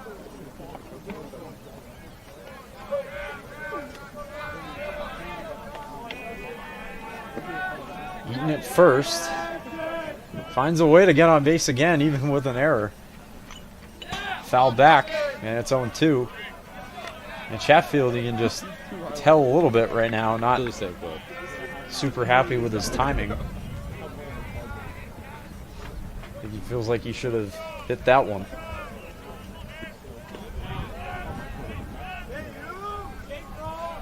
The 0-2.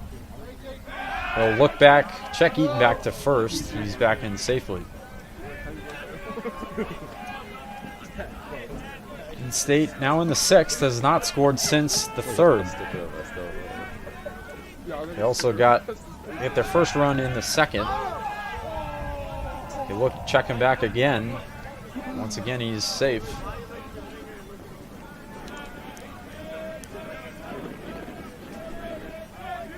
(0-2) to Chatfield. And he swings and misses for strike 3, his third of the day. Shazina will have a chance now here. Shazina has a hit.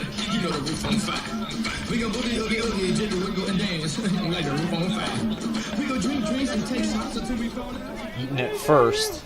Reached base on the error. That one high. See if they'll have him run from first now with 2 away, try to get into scoring position. Owls have had their share of steals today, so has Fitchburg. Both teams have been pretty active on the base paths. Throws in their first strike. Yeah, gets back even. Third base coach McKenna giving the signs right now.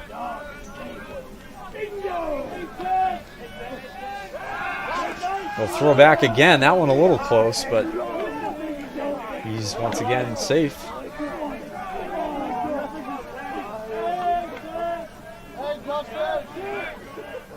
And Mayhew with a 1-1. That one's in the air to center. A dive, and he can't get to it, is Matthew Kelly. Throw coming home. Eaton trying to score. He will. And it is 6-4, Keene State on the RBI double from Shazina in a big spot. Matthew Kelly diving. He could not get to it. It was a great effort. Looked like he might have had it for a second, but it dropped just in front of him. And Brendan Eaton comes all the way around. The Owls played their first run since the third. It's now 6-4. Then we got Follett up. He does have a hit this game. That's on the ground to second. Matt Smith throws in time, and that retires the side. But Shea Zeno with a big hit with 2 away. The Owls get the lead back to 2. We head to the 7th, 6-4 on the Owls Media Network.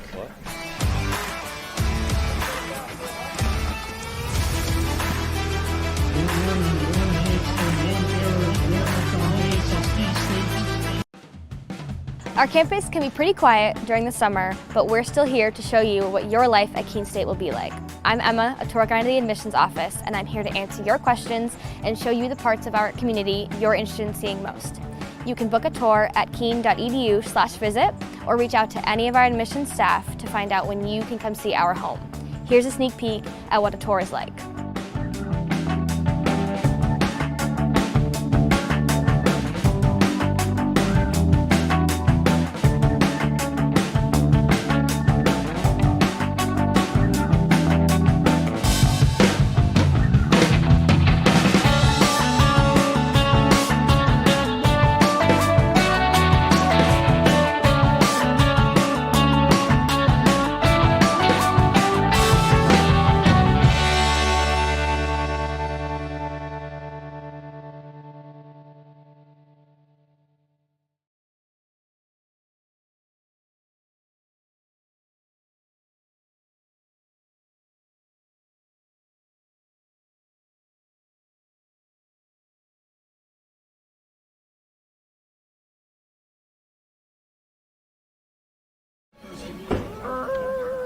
Back here in the top of the 7th, Keene State now leading 6-4. Get another pitching change as this called the bullpen. Will be George Young, the freshman. He's 1-1 with a 3 ERA. He's pitched 6 innings so far on the season. Opponents hitting just 143 against him, so he's been very effective. Only 2 strikeouts and just 1 walk allowed. First pitch from Young is ball 1.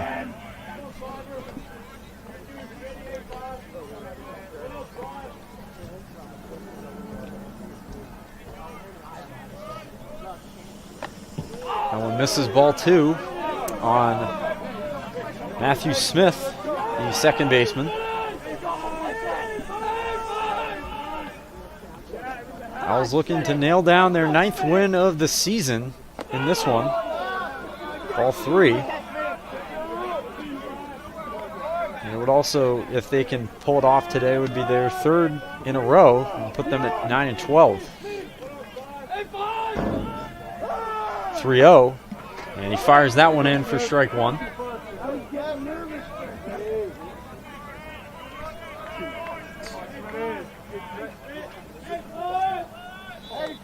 Big emphasis in the offseason for Keene was pitching. Lined right at McHugh at 3rd for the first out. Nice job by Young to battle back. He gets the hard liner, but right at his 3rd baseman. There's Jacob Harrell. Harrell 1 for 3.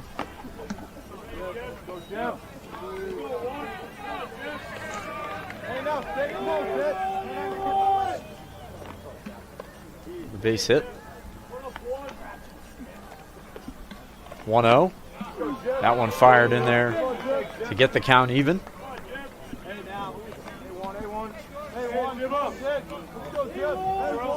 Harrell was a part of that big inning that saw the home run for Koza. That one on the ground, past the pitcher's mound. Charging in is Verano. He has no play. That was going to be a tough play once it got past Young. That'll be an infield hit. 2nd hit of the day now for Harrell. And here is Koza, who belted a 3-run home run in his last at bat. That cut the lead to 1 at the time, but now he is the tying run at the plate here in the 7th. As Harrell reached first. That's on the ground to short. Throw to first by Follett. What a play. Almost from his knees. Down to second goes Harrell, but the threat for now is retired. Now batting the shortstop, number 39, Luke Stern. And that was a good throw on the line to Eaton at first. There's now 2 away. So here's Sterner, the shortstop. Hit by pitch his last time up. Harrell at second, but there's 2 down. Owls still have more action in the bullpen. Can't tell at the moment who it is, but find out. 1-0. That's a strike.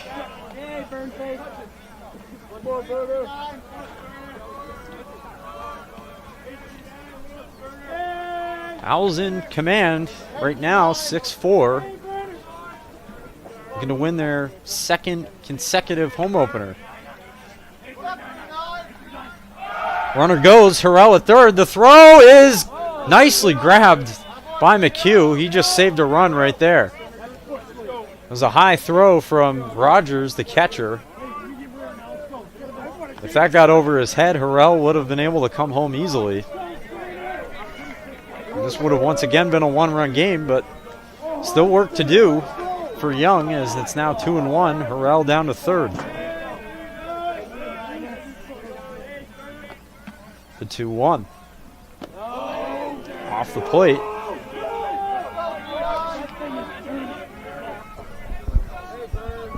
Dylan Ellison is the pitcher warming up for Keene State. Right-hander. As Young gets ready. 2-2, that'll miss. That's ball 3. Count runs full.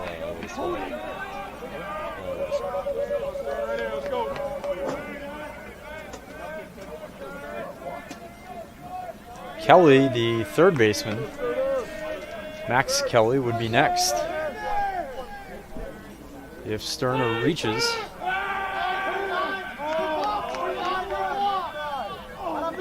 And time is granted, I believe.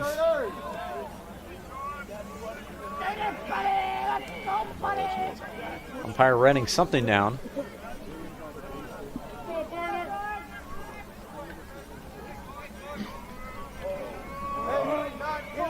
Full count with 2 away. Runner at third. 3-2 from Young. In there for strike 3. George Young records a strikeout and works around a hit. We head to the bottom of the 7th. Keene State still in command, 6-4 on the Owls Media Network.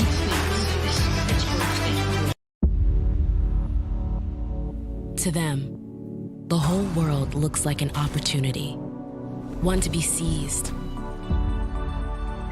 built upon, and made better for their sport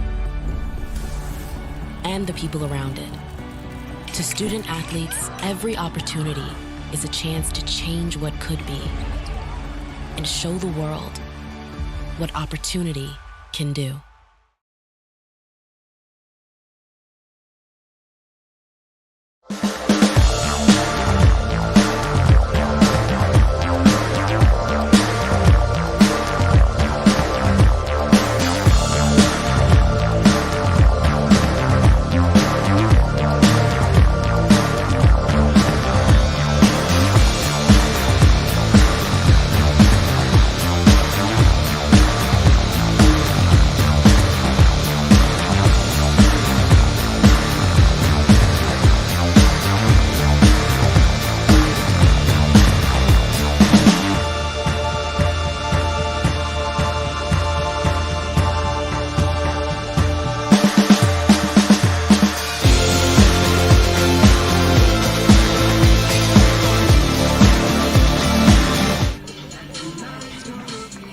Back here, bottom of the 7th, Keene State in front, still 6-4. Have a pitching change for the Falcons. It'll be the right-hander Giovanni Merced.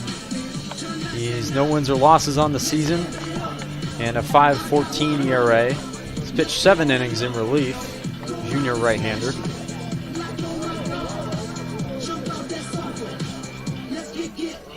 And he has 4 strikeouts to 1 walk so far on the year. Looking to keep this game where it is.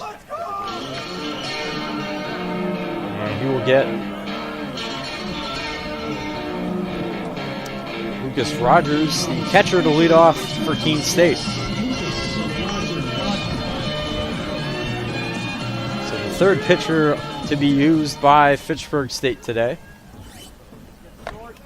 And Merced misses with ball 1.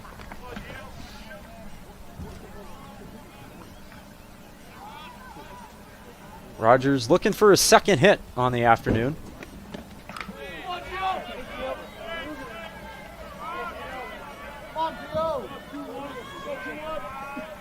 As we get into the final innings here. Fouled back by Rogers. George Young with a scoreless 7th out of the pen for Keene.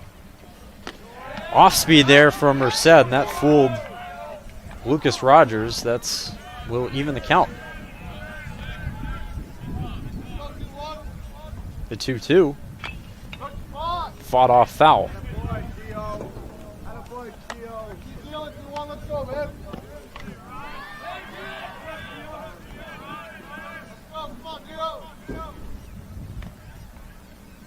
That one misses low, and the count runs full. I was looking for the leadoff base runner here. On deck is Hamilton Barnes. Popped up, and that'll get out of play over the press box.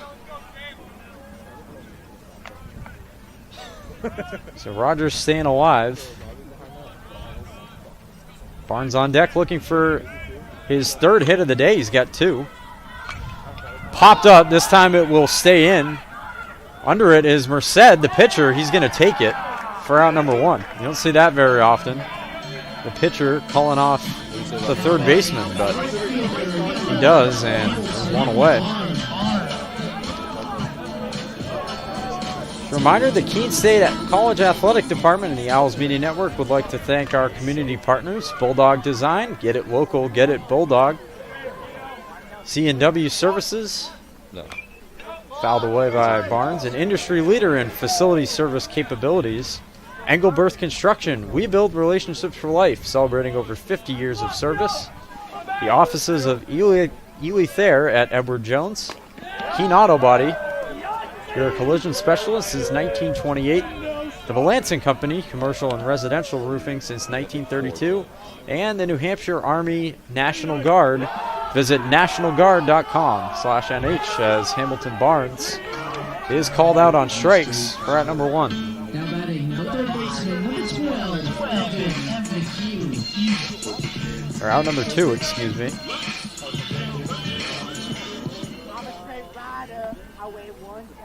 As McHugh lines one into left field, a base hit. Let's see if he'll go 2. He's going to take a wide turn at first, and he'll stop there. So 2-out single for Evan McHugh. That is his first hit of the afternoon. He does have an RBI, but on a sacrifice. Way back in the 2nd.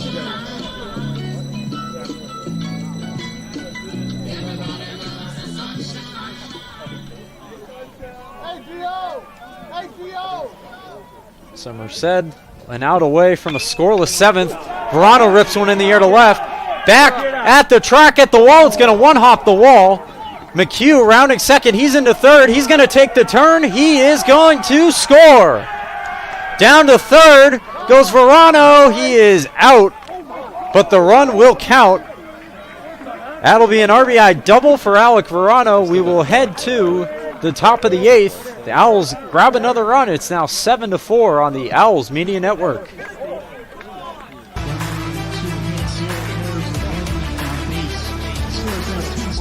7, Fitchburg.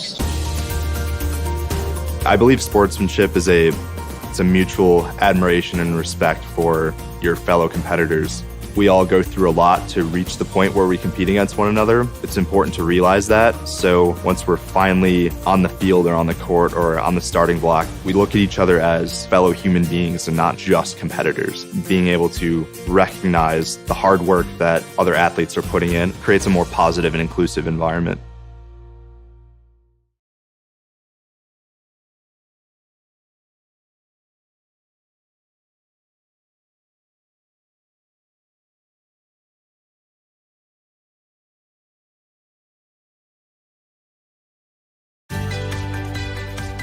Responsibility is being accountable for your words and actions, first and foremost. It also is an obligation to be a positive influence in the communities around you. Being in a D3 program, you're going to have lots of different opportunities. You're not just an athlete, you're also involved in student life. Your academics are extremely important. We give a lot of our student athletes responsibilities right from the start by giving them leadership opportunities, by having... Back here in the top of the 8th, Owls get another run thanks to a big hit with 2 away from Alec Verano. RBI double. He was out trying to stretch it to a triple, but Evan McHugh did score from first before he was thrown out. So George Young back out for his second inning of work. He had a scoreless 7th. As we mentioned, he was voted recently LEC Player of the Week, Rookie of the Week. That one popped up. Coming in on it is Verano. He will make the catch. 2 pitches and 1 out in the 8th. Owls looking just now 5 outs away from securing the victory. Joseph Apt, the designated hitter now.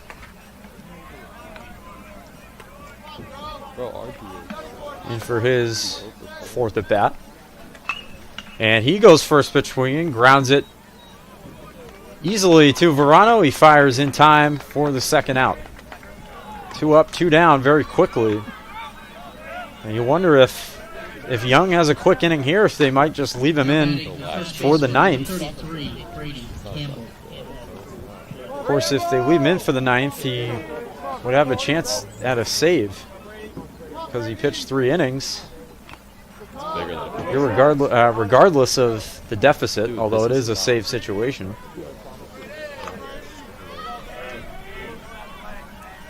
I'll show you. As Brady Campbell in now. On the ground to third, McHugh has it, gathers and fires to first in time. A very quick 1-2-3 8th inning for George Young. Head to the bottom half. Keene State in command, 7-4 on the Owls Media Network.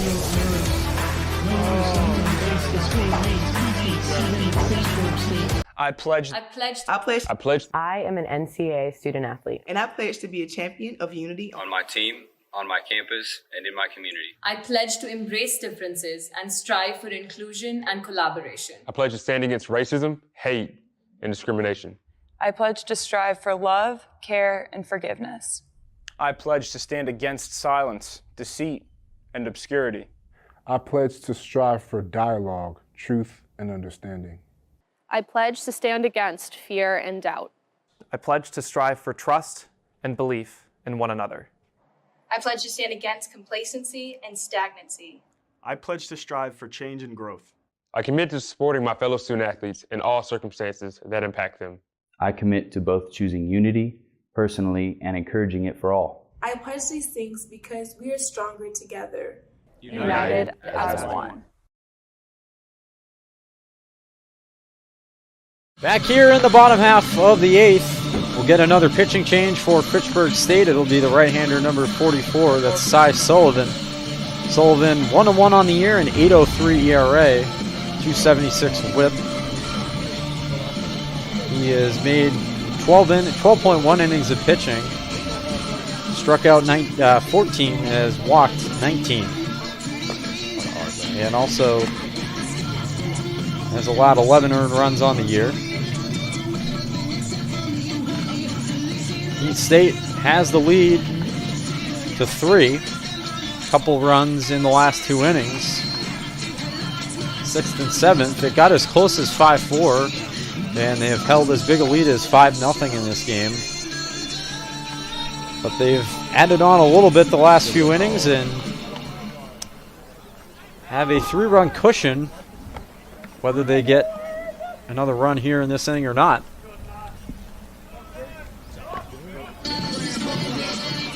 And it's going to be 1, 2, and 3, top of the order for Keene State. Tommy Ehlers standing in. Still has yet to record a hit today, but he's been on base numerous times.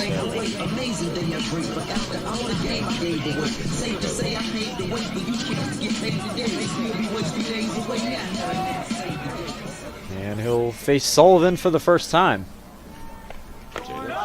And he fires in a strike. Brendan Eaton has a hit. Jonathan Chatfield still would bat in this inning, is yet to record a hit as well. He has reached on a walk. And also 3 strikeouts. The 0-2 is well outside, bounced in the dirt.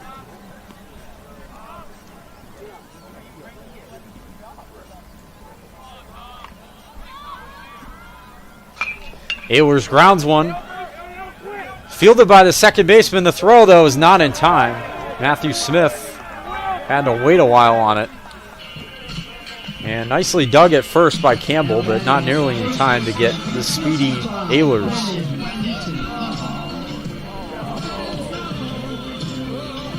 And now here's Brendan Eaton. See if they'll have Ehlers run here. With nobody out. Of course, they will check him back to first, not in time.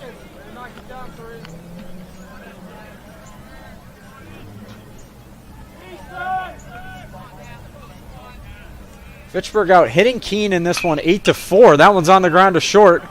He'll go to second for one, on to first. Double play. Brendan Eaton makes 2 outs on 1 swing. And there's now 2 away just like that. So the threat is quickly put away. But Jonathan Chatfield will stand in for his 5th at bat today. Mentioned he struck out 3 times, all swinging, and has also reached base on a walk.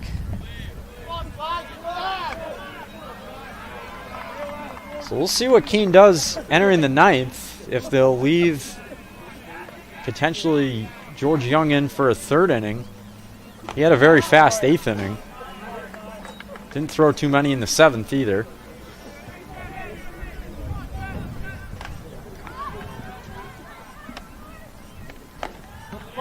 And Chatfield's ahead 3-0.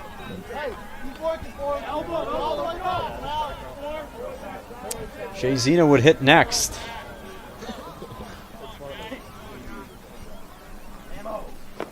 And he will indeed, as Chatfield takes his 2nd base on balls of the day.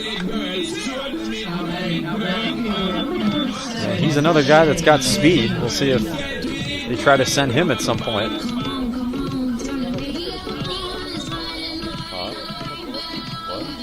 Zena 1 for 3 on the line score. Has a double in this game. Also has taken a walk. Oh, and that one got close, but he gets out of the way. Looks for the sign at 3rd.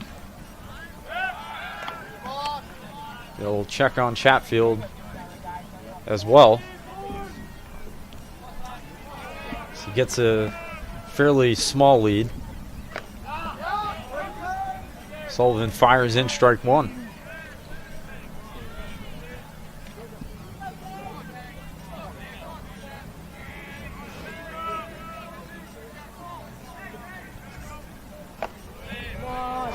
One missing high.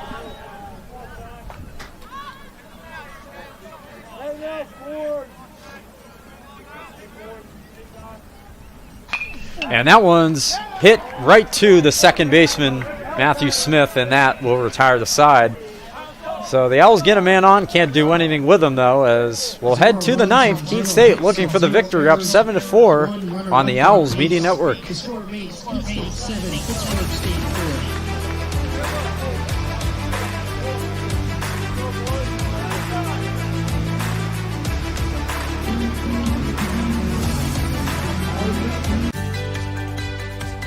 Responsibility is being accountable for your words and actions, first and foremost. It also is an obligation to be a positive influence in the communities around you. Being in a D3 program, you're going to have lots of different opportunities. You're not just an athlete, you're also involved in student life. Your academics are extremely important. We give a lot of our student athletes responsibilities right from the start by giving them leadership opportunities, by having them engage in the community, be a positive influence. That's being a responsible person.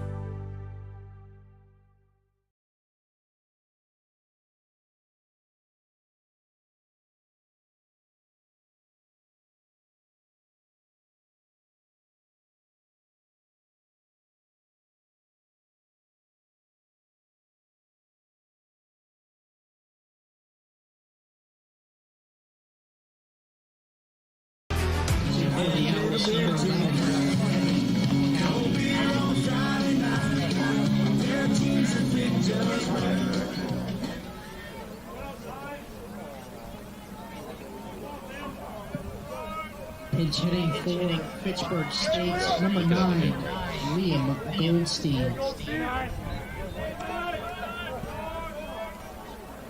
Back here in the top of the ninth, Keene State looking to secure the win. George Young will head out back for his third inning of work out of the pen. Fires in strike one to pinch hitter now, Liam Goldstein for Fitchburg State. Evan Cowley has also taken over for Lucas Rogers behind the dish for this ninth inning. That's ball one.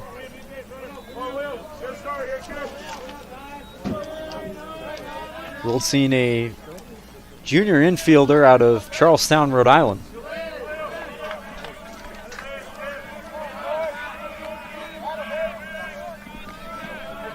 He's ahead 2-1.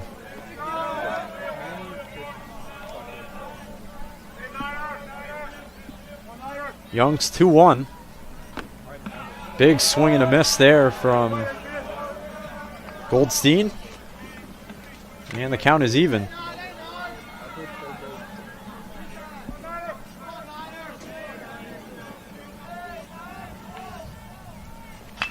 That one is hit through the hole into center field. So a leadoff single for Liam Goldstein. And not the start that Keene was looking for here in the ninth. It gets the inning back to the top of the order as Matthew Kelly stands in. So Goldstein at first. He pinch hit for Riordan, the catcher.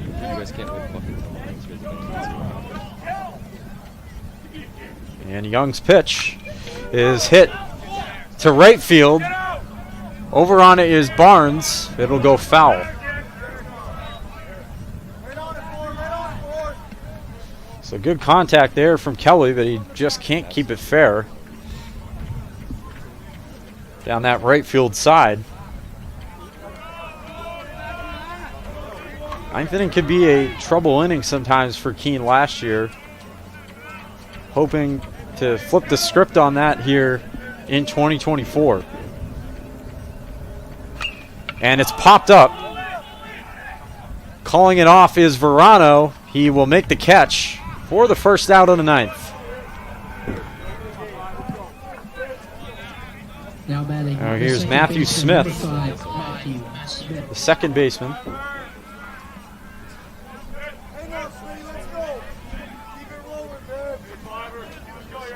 Jacob Harrell is on deck. He has a couple hits in this one if it gets to him. First pitch from Young, misses.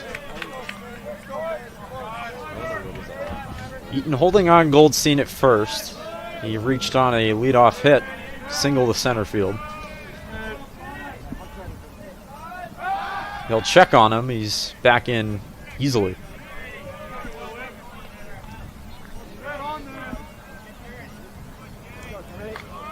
Keene State looking to win the home opener once again. And that one fouled back. Count is now even.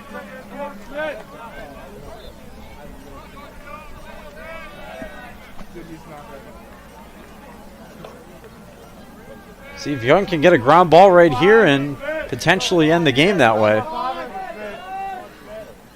Goldstein at first. He stays. And foul back. It's now 1-2. If Young can wrap this up, he would be credited with the save. Owls have only used 3 pitchers in this one. Jake Yakum started.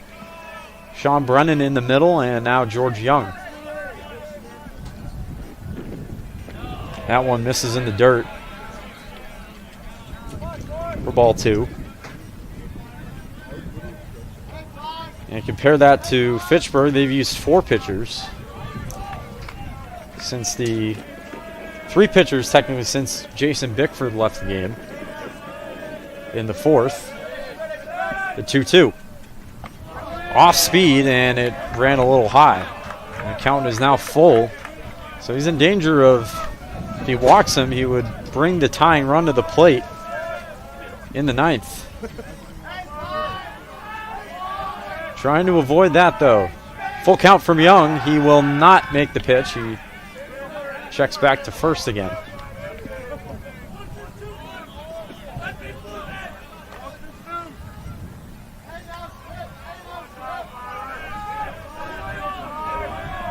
Long look in from Young.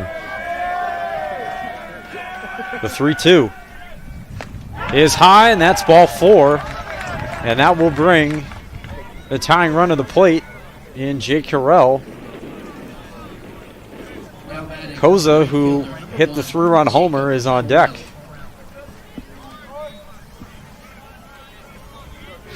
Owls do have action in the bullpen. We're going to get a pinch runner now as Casey Ballou comes in. Ballou, the sophomore outfielder. So he will pinch run for Smith.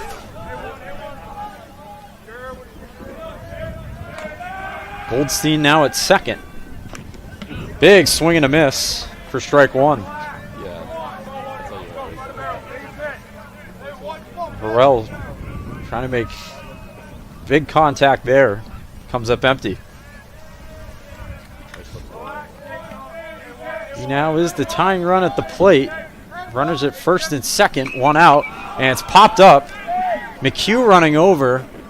It's going to be a tough angle, and he can't make the catch. It drops in foul ground. That was a tough angle, but we'll see what they rule it. That'll just go as a foul ball. So no error. Speaking of errors, Keene committed one early in the game, but have been pretty clean since. And now Coach Blood is going to come out her conference, it looks like, with Young. He is ahead in the count, 0-2. Probably just try to get him through this last inning here with the win.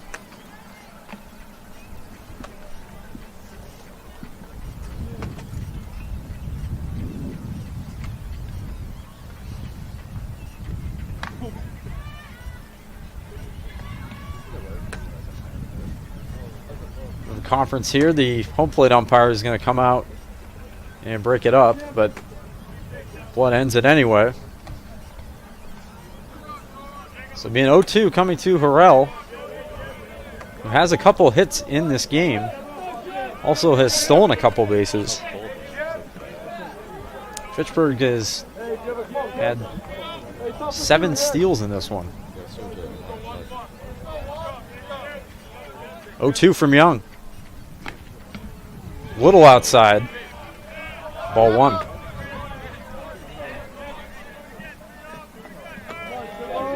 Goldstein at second. Ballou at first. The 1-2. Misses as well. Count has run even. Young just trying to get the last 2 outs here in the 9th with his team in front by 3.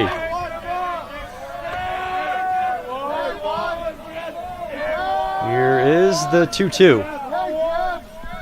And that's hit in the air to right. Back on it goes Barnes. It is going to be caught. What a catch by Hamilton Barnes. Over the shoulder grab. And there's 2 down. That one hit well. But we are going to have a pitching change now as Justin Blood going to come out and get George Young, so he will not finish the 3 innings. But he did have some good work out of the bullpen. He goes 2 2/3. And this looks like, I think the other Brennan brother, that would be Troy Brennan, I believe, coming in, who's going to try to get the last out. So Young exits. Brennan is in. Just couldn't finish it off. But had some outstanding defense there from Hamilton Barnes in right field.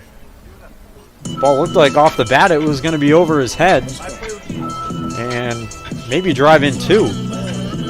At least 1. But the other Brennan brothers, so we've already seen Sean Brennan in this game. Now Troy Brennan comes in looking to get the final out. And he's going to be greeted by Adam Koza, who, as we mentioned, belted that 3-run home run back in the 5th for Fitchburg. An absolute no-doubter to left field.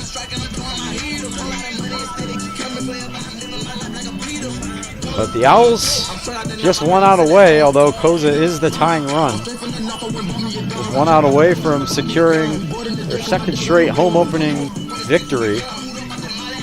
Got one last year, as we mentioned, 4-3 over Salem. The big highlight of that one, Jonathan Chatfield hit a 3-run homer. Have not seen the ball leave the yard for Keene today, at least. He did, obviously, with Fitchburg.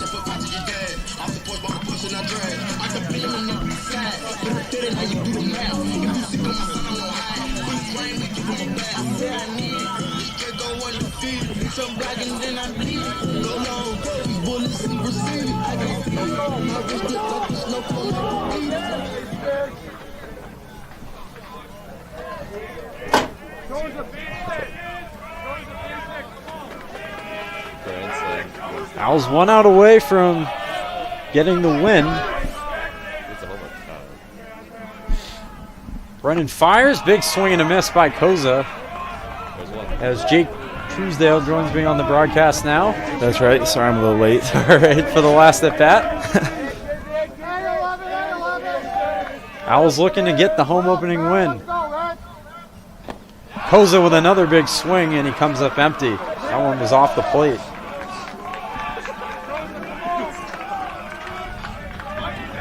One out away from the victory for Keene. 2nd and 3rd, 2 away. The 0-2 from Brennan. Runners go at 2nd. And Goldstein will steal 3rd easily, no throw.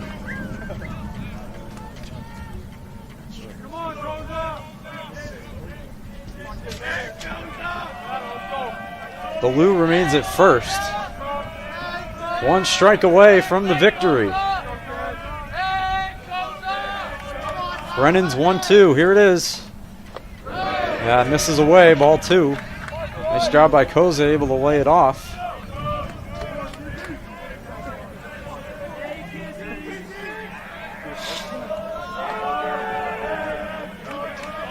Brennan just looking to end it right here. 2-2. Just misses. Not missed by much.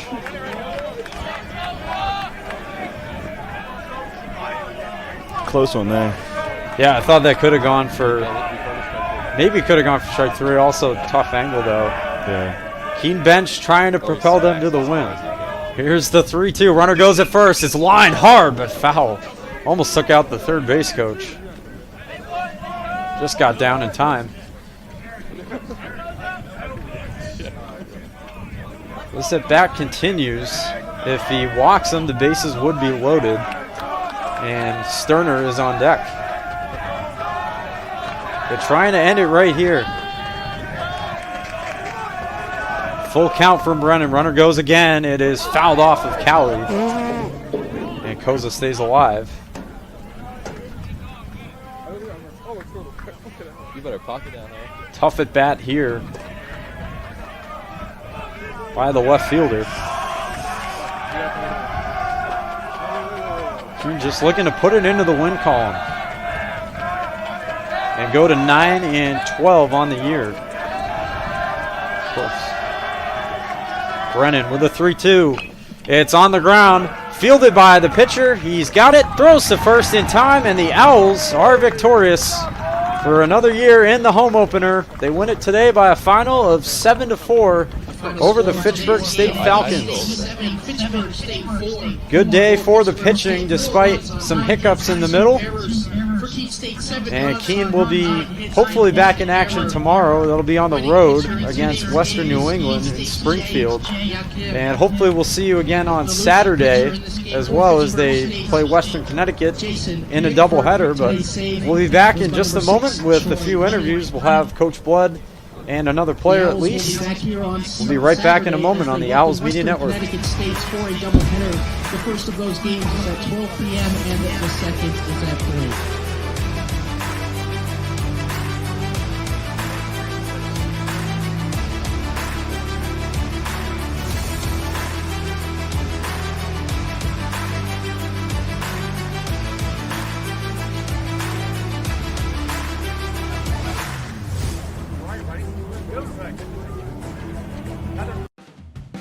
Our campus can be pretty quiet during the summer, but we're still here to show you what your life at Keene State will be like. I'm Emma, a tour guide in the admissions office, and I'm here to answer your questions and show you the parts of our community you're interested in seeing most. You can book a tour at keene.edu/visit or reach out to any of our admissions staff to find out when you can come see our home. Here's a sneak peek at what a tour is like.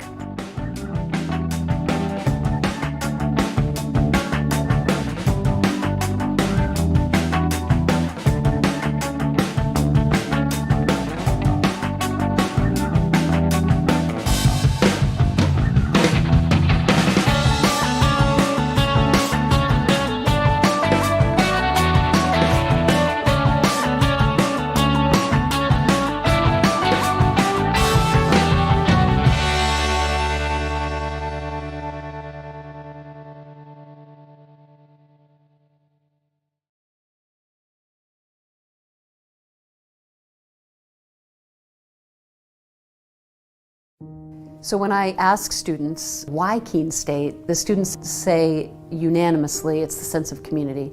The feel when you walk on this campus is immediately a sense of belonging, a sense of safety, a sense of welcome, and a sense of opportunity and promise. And so I think our students feel that when they come to our campus, and they experience it when they join us. Why students choose this campus is the sense and feel, and also the opportunity and the promise of that opportunity for them when they're making the decision. And why they stay is that we deliver on that promise. We have students from urban environments, from rural environments, and when they come to Keene State in those first weeks of forming a new community, they bring all of those experiences together to create a better Keene State. It's a campus small enough to feel a sense of recognition and identity, and a campus big enough to feel part of something bigger than yourself. This isn't a passive experience, so please get engaged, find a club, make a new group of friends, get involved in a recreational sport activity, in an intramural sport, get involved in a creative performance, go see a show, be a part of this community and squeeze everything you can out of Keene State. And if you do that, I am confident you will have an exceptional experience and your life will be changed as a result of it.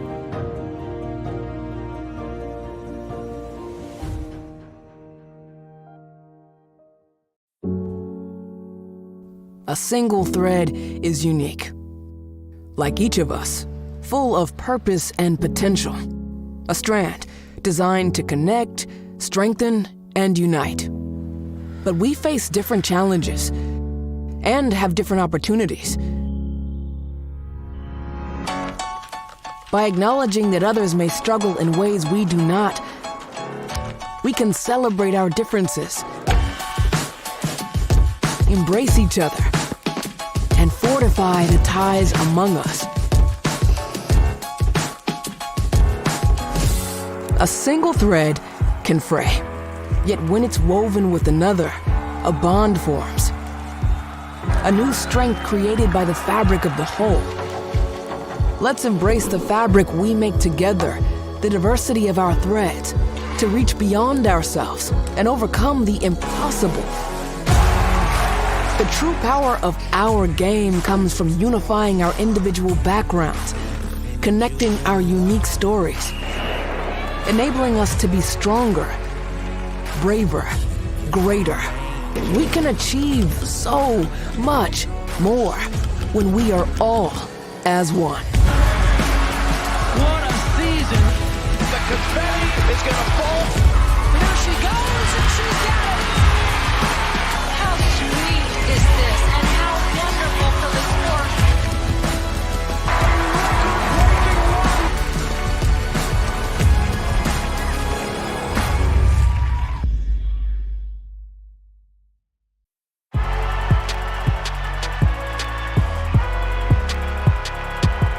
Number 32, Kyle Hornsby. Inside the 30, touchdown! Michaela Burgess, an incredible finish by Hall. The NCAA and its member schools offer nearly 500,000 college athletes a path to go pro in something other than sports. Learn more at ncaa.org.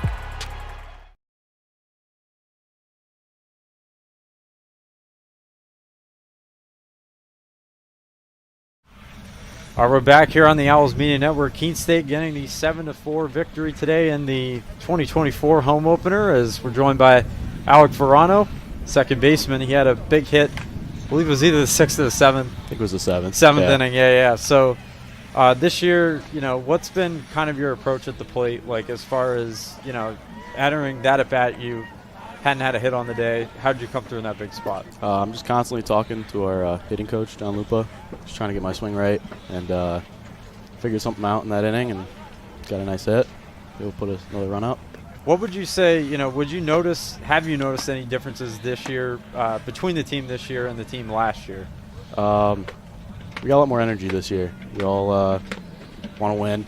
Last year, we definitely did want to win, but I think more this year we all are kind of pushing in the same direction, as Coach Blood says. You guys hopefully will have a game tomorrow against Western New England. What are you looking forward to in that matchup going against the Bears? They're a good team, so we beat them last year, so hopefully we could jump on them again and stay hot. All right, the Owls win their 3rd in a row. Alec Verano, big part of it, helped the team get back out in front by a bigger margin after things got close there. So thank you, Alec, for your time. We'll be right back with Coach Blood in a minute. Good. All right, pay attention. Welcome to Fandom 101. We'll cover the tools of the trade, from foam fingers in the wave to the super secret wave. How's that for a course description? Lesson 1, your game starts long before the opening whistle, so arrive prepared. 2, if something piques your interest, raise your hand. And 3, work in groups. NCAA championships. Attendance is encouraged. Passion is mandatory. Get your seats today at ncaa.com/tickets. Class dismissed.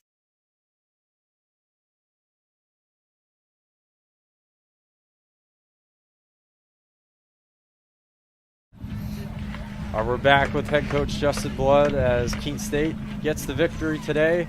Coach Blood, what did you see out there from your team? Obviously, there was, you got some pretty good starting pitching early. Things got a little interesting there in the middle. How did you guys come through today?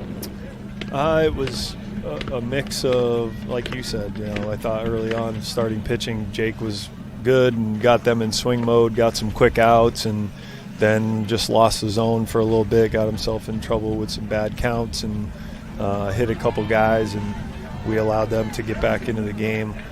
Overall, this one, a win is a good win anytime you get a chance to walk off the field the winner. But this one feels like we weren't quite as sharp as we want to be, though. On the mound, at the plate, we ended up with 9 hits, but they gave us a lot of stuff for free. We had a lot of base runners and felt like we could have scored a lot more runs as well. So some positives. Some guys had some good swings. A couple pitchers did a good job. I thought Sean Brennan did a great job getting out of the jam. Leadoff guy got on, and then he worked out of that. And George had some good at-bat,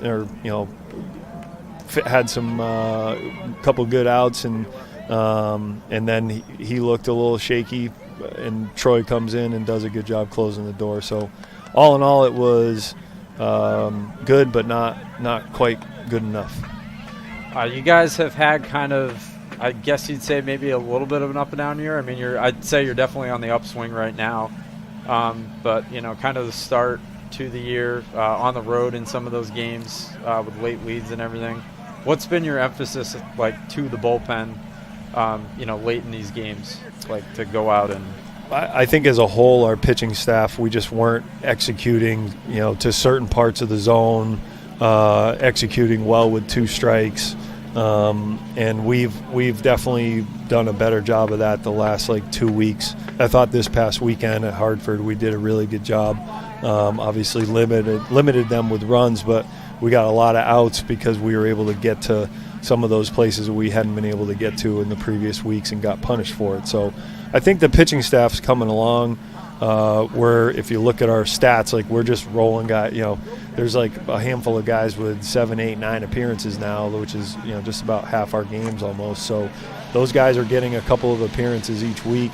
There's another couple guys that possess quality stuff that I really want to try to get going, and I think that they can be impactful. So we got to keep trying to find ways to make that happen. But the pitching staff is moving in the right direction. David Floyd's been very good for us out of the pen the last couple weeks, making that move. So Cam Thomas has given us great starts, and so is Shea Zena. So I do feel good about that, and getting Chatfield back. I know he struggled today, but that's not characteristic. But yeah, the pitching staff is definitely moving in the right direction, I believe. Kind of off the cuff, but how was it being able to go back to Hartford over the weekend? Obviously, you spent a good amount of time there. Yeah, it was different being in the other dugout. When you're somewhere for 10 years and you put a lot of time and effort into trying to build something up, and there were a lot of alums and some families and people that were there, so that was nice that they came out to say hi. One of my best friends is their head coach, so I don't. It's kind of hard to want to truly beat somebody down, so to speak, when you're so close to them. I wanted to win those games, no doubt about it, and I was very glad that we performed well, but not because it was Hartford, because we needed to. So, but yeah, it was good to go back there and play some games. Got a quick turnaround. You got a road game, hopefully, weather permitting, tomorrow in Springfield against Western New England. You guys beat them last year, as Alex said, but what are you looking forward to in that matchup? They're always a good team. They're well coached. They've got some good arms and some good offensive players. We'll see what the weather brings the next couple of days, but I expect that to be a hard-fought game, and we'll have to perform, I think, better than we did today to win. All right, well, hopefully we'll see you again on Saturday. That's supposed to be the next home game at the moment. So thank you again, Coach Blood, for your time, and congrats on the win. Thank you.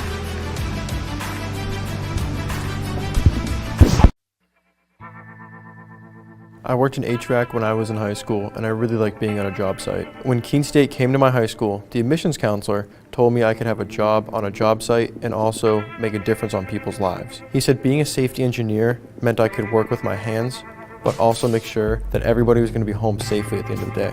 The safety field is growing rapidly because companies are noticing that keeping their workers healthy means that they can keep their workers working.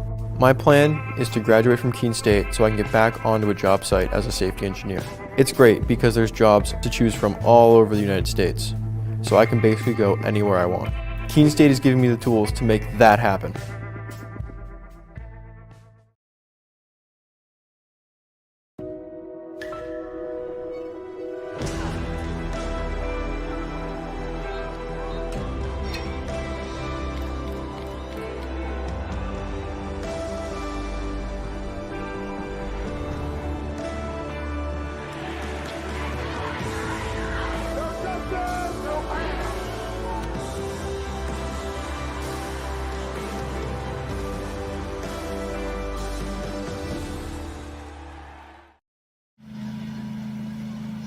We're back here on the Owls Media Network as Keene State gets the win in the home opener again today.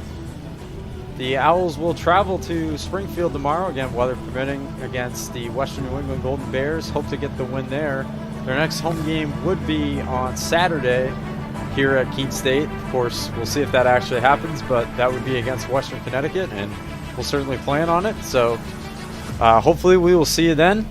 For Ryan Goodwin, for Elise Picard, and Jake Truesdale, this has been a Keene State Owls production on the Owls Media Network.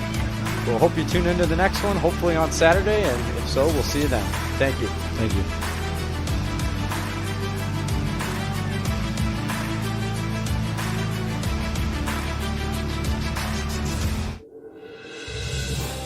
You have been watching a Keene State Athletics broadcast on the Owls Media Network. Please tune in to our next broadcast, and thank you for watching.